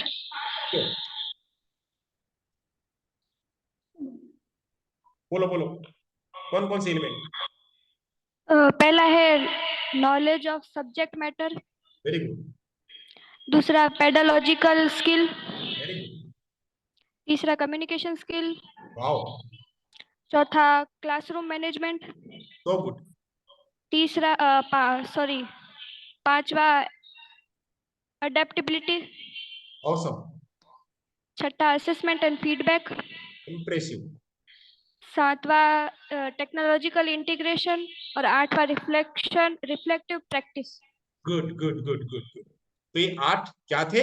एलिमेंट्स ऑफ टीचिंग थे. तो ये हमने ये भी इसके बारे में चर्चा कर लिया था. फिर हमने चर्चा करा था 4 स्टेज. वो 4 स्टेज कौन थे? वैशाली को छोड़ करके बोले. પેલું છે આયોજન, પછી બીજું છે અમલીકરણ, ત્રીજું છે મૂલ્યાંકન અને ચોથું છે પ્રતિબદ્ધિત કરવું. હા, બહુ સરસ. હવે આગળના ઇમ્પેક્ટ ઓફ ટીચિંગ. તો ઇમ્પેક્ટ ઓફ આપણે ટીચિંગ પર સમજ્યા હતા કે કેવી રીતે ઇમ્પેક્ટ કરશે. પછી આપણે સમજ્યા હતા કે એનું એ આપણે teaching learning environment. Teaching learning environment માટે આપણે ત્રીજી બહેન કહેશે કે ટીચિંગ લર્નિંગ એન્વાયરમેન્ટ એટલે આપણે માહોલ કેવી રીતે ઉભા કરશું, માહોલ ઉભા કરવામાં શું શું જોઈએ. સર વિધિબા થોડીક વાર પહેલા જ નીકળ્યા છે ને જોબ ચાલુ થાય છે ને તો. અચ્છા, તો એ નીકળી ગયા છે. સારું, વાંધો નહીં. તો એટલે આપણે એ બધી વસ્તુઓ શીખ્યા. હવે આપણે આવીએ થોડો ક્વેશ્ચન ઉપર. એ ક્વેશ્ચન આપણે અહીંયા જોઈએ. એ ક્વેશ્ચનના જવાબ તમને લોકોને આપવાના છે. તો બહુ ધ્યાનથી ક્વેશ્ચન જોજો અને પછી જવાબ. सरस. यदि आपको छात्र कक्षा में आपसे कोई प्रश्न, आपका कोई छात्र आपसे कोई प्रश्न पूछता है तो आप क्या करेंगे? कक्षा के बाद मिलने की सलाह देंगे, कक्षा में चर्चा में भाग लेने के लिए प्रोत्साहित करेंगे, अधिक प्रश्न पूछने के लिए प्रोत्साहित करेंगे या स्वतंत्र रूप से उत्तर खोजने के लिए उसे प्रोत्साहित करेंगे? शू कहो? जो एक छात्र तमने कोई प्रश्न पूछे छे तो आप शू करशो? अधिक प्रश्न पूछने के लिए प्रोत्साहित करें. Very good. बाळक प्रश्न पूछे तो એને હજી પૂછો એ બીજું કઈ પ્રશ્ન છે પૂછો બેટા, હજી પ્રશ્ન છે પૂછો પૂછો પૂછો. તો એ પ્રશ્ન પૂછે છે તો એને હતોત્સાહિત નહીં કરવાનો, એને ક્લાસ પછી બહાર કરવા માટે નહીં કહેવાનું, એને ચર્ચામાં એને નહીં કહેવાનું તું ચર્ચામાં ભાગ લે પછી તને આવડી જશે, નહીં. એ પૂછે છે પ્રશ્ન તો એના બધા જ પ્રશ્નોનો જવાબ પૂછવા માટે એને પ્રોત્સાહિત કરવું જોઈએ. બહુ સરસ. બીજો પ્રશ્ન છે સત્તાવાદી સ્તર કા શિક્ષણ. એટલે સત્તાવાદી એટલે કે જ્યારે ડેમોક્રેટિક નહીં, જ્યારે એટોક્રેટિક, એટોક્રેટિક હોય છે. એટોક્રેટિક અને ડેમોક્રેટિક વિશે હું કહી દઉં. ડેમોક્રેટિક એવું હોય છે કે જ્યાં સ્વતંત્રતાવાદી, જ્યાં બધા જ સ્વતંત્ર છે વાત કહેવા માટે, એક સ્વતંત્રવાદી હોય છે જે બાળકના નિર્ધારિત હોય છે, બાળકના આધારે હોય છે. પછી એક હોય છે સત્તાવાદી. ગુડ મોર્નિંગ બેન. ગુડ મોર્નિંગ સર, કેમ છો? બસ મજામાં મજામાં બેન. લગભગ પૂરું થાય છે મારું લેક્ચર. હા હા, કઈ વાંધો નહીં, કઈ વાંધો નહીં. હા, કન્ટિન્યુ સર, આજ કન્ટિન્યુ. તક આપવા બદલ થેન્ક યુ. ઓકે, હા હા, થેન્ક યુ. તો આપણે વાત કરતા હતા સત્તાવાદી સ્તર. સત્તાવાદી એટલે બે હોય છે, એક સત્તાવાદી હોય છે અને એક ડેમોક્રેટિક એટલે ઈ સ્વતંત્રતાવાદી. એટલે કે જ્યાં લોકો લોકતાંત્રિક હોય છે. તો લોકતંત્રમાં શું હોય કે બધા જ લોકોને તક મળે છે કહેવાની. ચાહે બાળક હોય તો કોઈ પણ બાળક હોય, નબળા બાળક હોય કે હોશિયાર બાળક હોય કે એવરેજ બાળક હોય, બધા બાળકોને તક મળે છે. બસ માત્ર ટીચર જ બધી વાતો નથી કરતા. તો જ્યારે બસ માત્ર ટીચર વાતો કરે તો એને સત્તાવાદી કહેવામાં આવે છે. તો સત્તાવાદી ટીચર જે છે આમાં શું આવશે? જ્યારે સત્તાવાદી સ્તરના શિક્ષણ હોય એને બાલ કેન્દ્રિત કહેવાય, એને અનુભવ કેન્દ્રિત કહેવાય, એને હેડમાસ્ટર કેન્દ્રિત કહેવાય, એને શિક્ષક કેન્દ્રિત કહેવાય. क्या कहेंगे इसको? जहां सत्तावादी, सत्तावादी मतलब बस हम ही कह रहे हैं, बस टीचर ही सारी बात कह रहा है, तो वो होगा कैसा? टीचर केंद्रित होगा, शिक्षक मतलब टीचर सेंटर्ड होगा वो, उसे कहेंगे शिक्षण केंद्रित या शिक्षक केंद्रित. ठीक, तो जवाब है यहाँ पे 4. चलिए अगला प्रश्न लेते हैं. कह रहा है एक शिक्षक, बहुत ध्यान से समझना है, एक शिक्षक को अपने विद्यार्थियों को आंतरिक प्रेरणा के साथ कार्य करने के लिए प्रोत्साहित करने के लिए क्या कहना चाहिए? कि बालक पोते इंटरनली मोटिवेट रहीने काम करे. શિક્ષક એવું પ્રયાસ કરે છે કે બાળક ઇન્ટરનલી મોટિવેટ રહીને એ કરે કામ. તો એટલા માટે એ પ્રોત્સાહિત કરવા માટે શું કરવું જોઈએ? વાંચો ને પછી જવાબ.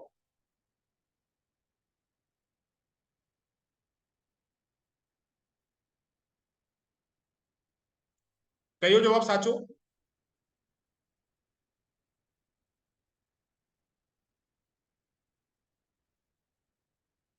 चलो उसके करने से पहले से खत्म करो. ચલો અહીંયા કહે છે કે બે ત્રણ લોકો છે, અહીંયા वैशाली नहीं करो, पहला તમે खत्म करो એવું કહેવાનું कि आप उसके जैसे क्यों नहीं हो सकते. देखिए उन्होंने इसे बखूबी अंजाम दिया. जो वैशाली કેટલું સરસ કર્યું, તમે કેમ નથી કરતા? આ જો આ બેને બહુ સરસ કર્યું, वैशाली તું કેમ નથી કરતી? એવું કહેવાનું कि कार्य को तेजी से पूरा करे, उसे और एक ट्रॉफी प्राप्त करे कि झड़पी झड़पी फटाफट करो એવું કરવાનું कि इसे करने का प्रयास करे, आप सीखेंगे. तो यहाँ આવશે ચોથો कि બાળક તું કરને, તું કરશે તો કંઈક ને કંઈક શીખશે એવું કહેવાનું. જ્યારે બાળકને આંતરિક પ્રેરણા સાથે કામ કરવાનું પ્રોત્સાહિત કરવાનું હોય ત્યારે એને એવું કહેવાનું કે તું બેટા તું કરને, તું જેમ કરશે, તું થોડું કરશે, ઘણું કરશે, વધારે કરશે, તું જે કંઈ કરશે એથી શીખશે. એટલે અહીંયા ચોથો જવાબ આવશે કે બાળકને એવું કહેવાનું કે તું કરવાનો પ્રયાસ કર. જ્યારે તું કરશે, પ્રયાસ કરશે તો કંઈક ને કંઈક તું શીખશે. એટલે અહીંયા જવાબ આવશે ચોથો. ચાલો આગળ જઈએ. હવે ચોથા પ્રશ્ન છે. ચોથા પ્રશ્ન વાંચો. वैशाली वाचो. एक शिक्षिका अपनी प्रारंभिक कक्षा में प्रभावी अधिगम को बढ़ा सकती है. એનું ઓપ્શન છે.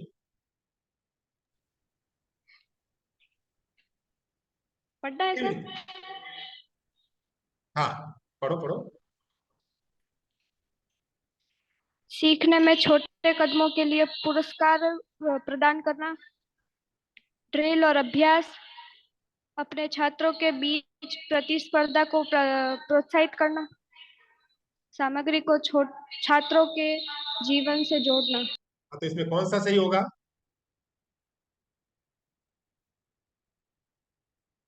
જ્યારે કોઈ પણ વસ્તુ છે તમે શીખવાઓ છો એના જીવન સાથે તો એના માટે સારું રહેશે અને શીખવાનો પ્રયાસ કરશે. ધારો કે એની ઘરની વસ્તુ છે અને ઘરની વસ્તુ સાથે એને કનેક્ટ કરીને તમે શીખવાઓ છો. ધારો કે મેં એક બે એક્ઝામ્પલ આપ્યું, તારક મહેતાના ઉલ્ટા ચશ્મા ના એક્ઝામ્પલ મેં આપ્યું, તો તમે તારક મહેતાના ઉલ્ટા ચશ્મા જુઓ છો અને એ જ મેં એક્ઝામ્પલ આપ્યું, તમે તરત જ કનેક્ટ કરી લીધા. તો પ્રભાવી એટલે જ્યારે તમે સારા ટીચિંગ કરવા માંગો છો, સારી લર્નિંગ કરવા માંગો છો તો બાળકના જીવન સાથે એને કનેક્ટ કરો. તો જ્યારે કનેક્ટ કરશો તો બાળક સારી રીતે શીખશે. તો કયો જવાબ આવશે અહીંયા? સરસ, छात्रों के जीवन के साथ બહુ સરસ.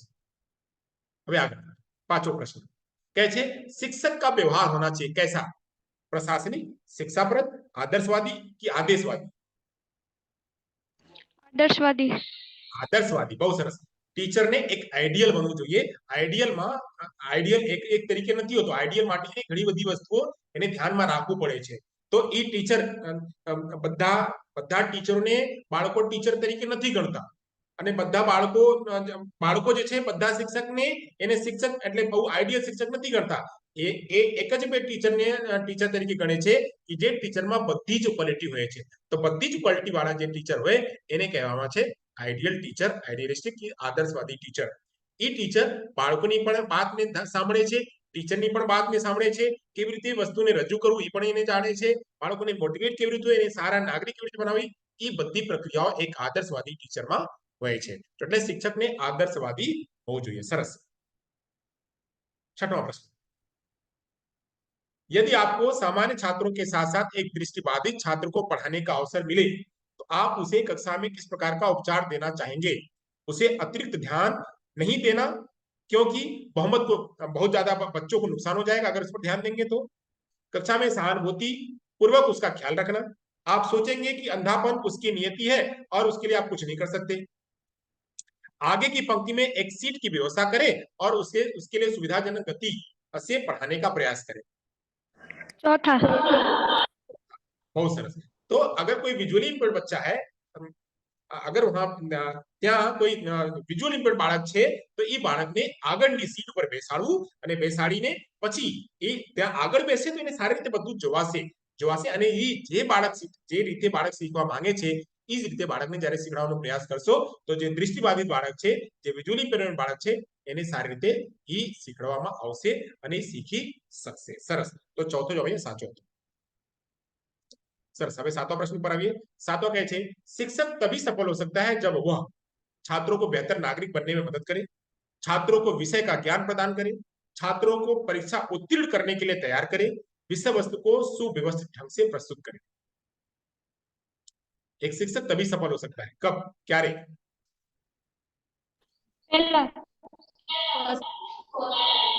पहला छात्रों को बेहतर नागरिक बनने में मदद करे ठीक पर अहिया शिक्षक જ્યારે ભણાવશે તો શું કરશે વિષય વસ્તુને સારી રીતે વ્યવસ્થિત કરશે તો અહીંયા બે પ્રશ્ન સાચા છે પહેલા અને ચોથા विषय वस्तु ने सुव्यवस्थित ढंग से शिक्षक का काम है कि टीचर जब पढ़ाने जाएगा तो जो उसका कंटेंट है उसको अच्छी तरीके से प्रस्तुत करे જે कंटेंट છે कंटेंट સારી રીતે જ્યારે એ ડિલિવર કરશે રજૂ કરશે તો જ એના જે ટીચિંગ છે સફળ બનશે અને સફળ બનશે તો બાળક સારી રીતે સારા નાગરિક પણ બની શકશે તો અહીંયા બે જવાબ અહીંયા સાચા છે जवाब चौथा ने पहला बनने साचा है चलो आठवां पर आइए आठवां कहे छे शिक्षण के लिए एक गतिशील दृष्टिकोण का अर्थ है मतलब एक डायनेमिक जे एना रिफ्लेक्शन छे ई कयो रहशे तो कहे छे कि शिक्षण सशक्त और प्रभावी होना चाहिए शिक्षकों को ऊर्जावान और गतिशील होना चाहिए शिक्षण के विषय स्थिर नहीं बल्कि गतिशील होने चाहिए छात्रों को गतिविधियों के माध्यम से सीखने की आवश्यकता होनी चाहिए જ્યારે ટીચિંગ રિફ્લેક્ટિવ અને ડાયનેમિક હોય ત્યારે બાળકો તે એક્ટિવિટીના માધ્યમથી બાળકોને શીખડાવું ત્યારે બાળક જે છે એક ડાયનેમિક અને એ એક્ટિવિટી બેઝડ રહેશે અહીંયા વાત કહે છે કે ગતિશીલ એટલે કે બધા બાળકો એક્ટિવ છે એ જવાબ આવશે સારું પડે ચોથો જવાબ ચાલો હવે આવીએ હવે 8 પ્રશ્ન હતો 8 પ્રશ્નો અહીંયા પૂરું થાય છે મેં અત્યારે આપ લોકો સાથે ચર્ચા કરી શું ચર્ચા કરી કે પહેલા એક મેં પીકે ની તપાસ કરી થોડી સીઆરઆર નંબર એની વગેરેની ચર્ચા કરી પ્રોફેશનલ્સની ચર્ચા કરી પછી મેં ચર્ચા કરી ટીચિંગ અને ટીચિંગમાં જે 8 જે લેટર છે TEACHING એની ચર્ચા કરી પછી મેં વાત કરી કે ટીચિંગ આર્ટ છે ટીચિંગ સાયન્સ છે એની ચર્ચા કરી ટીચિંગના એલિમેન્ટ્સ 8 હતો એની ચર્ચા કરી પછી ટીચિંગના સ્ટેજ 4 હતો એની ચર્ચા કરી પછી ટીચિંગ લર્નિંગ એન્વાયરમેન્ટ કેવું હોવું જોઈએ એક હેલ્ધી એન્વાયરમેન્ટ કેવી રીતે બનશે એની મેં ચર્ચા કરી પછી મેં થોડીક રિવિઝન કરાવ્યું પછી થોડા પ્રશ્નો લીધું અહીંયા આટલું મારું જે છે પૂરું થાય છે તો હવે તમને લોકોને કાંઈ કન્ફ્યુઝન હોય કાંઈ પ્રશ્ન હોય તો પ્રશ્ન કરી શકો તમે લોકો કોઈ પૂછવાનું હોય તો છે કોઈ પ્રશ્ન?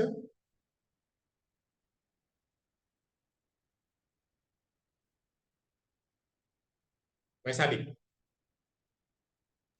नहीं सर। ठीक। तो अब लेक्चर कब होगा? कल आप लोग का क्या प्लान है? कल सर हमारे खेवना मैम का लेक्चर है। अच्छा, तो कब होगा लेक्चर? अब कौन है सीआर इस क्लास का? क्या सर? सीआर क्लास का सीआर कौन है आपके? कोई नहीं। अच्छा, कोई नहीं है, ठीक है। तो देखिए, मुझे सैटरडे और संडे 2 दिन में टाइम है, और फिर या तो फिर मंडे टू फ्राइडे में 9 से पहले, 9 से पहले तो नहीं, मैं फ्री हो पाऊंगा, और 5:30 के बाद, मंडे टू फ्राइडे 5:30 के बाद, या फिर सैटरडे संडे। तो एक डिसाइड, सैटरडे संडे। बोलो बेटा। Saturday Sunday. संडे को, तो संडे को कब? 1 बजे के बाद। 1 बजे के बाद, ठीक है। तो मुझे एक मैसेज कर देना, किसी के पास अगर नंबर होगा तो मुझे मैसेज कर देगा, यही लिंक और यही टाइम होगा। 12 बजे मुझे मैसेज कर देना कि सर आपका लेक्चर है, तो मैं वो कल लेक्चर दे दूँ। तो सर एक बार मैम से बात कर ले। हाँ, बात कर लीजिए, बात करके मुझे बता दीजिए, ओके या फिर सर। मैम मुझे बता देंगे। हाँ हाँ। ठीक है, चलिए बाय। हाँ sir. Okay bye, thank you sir. Bye bye, thank you.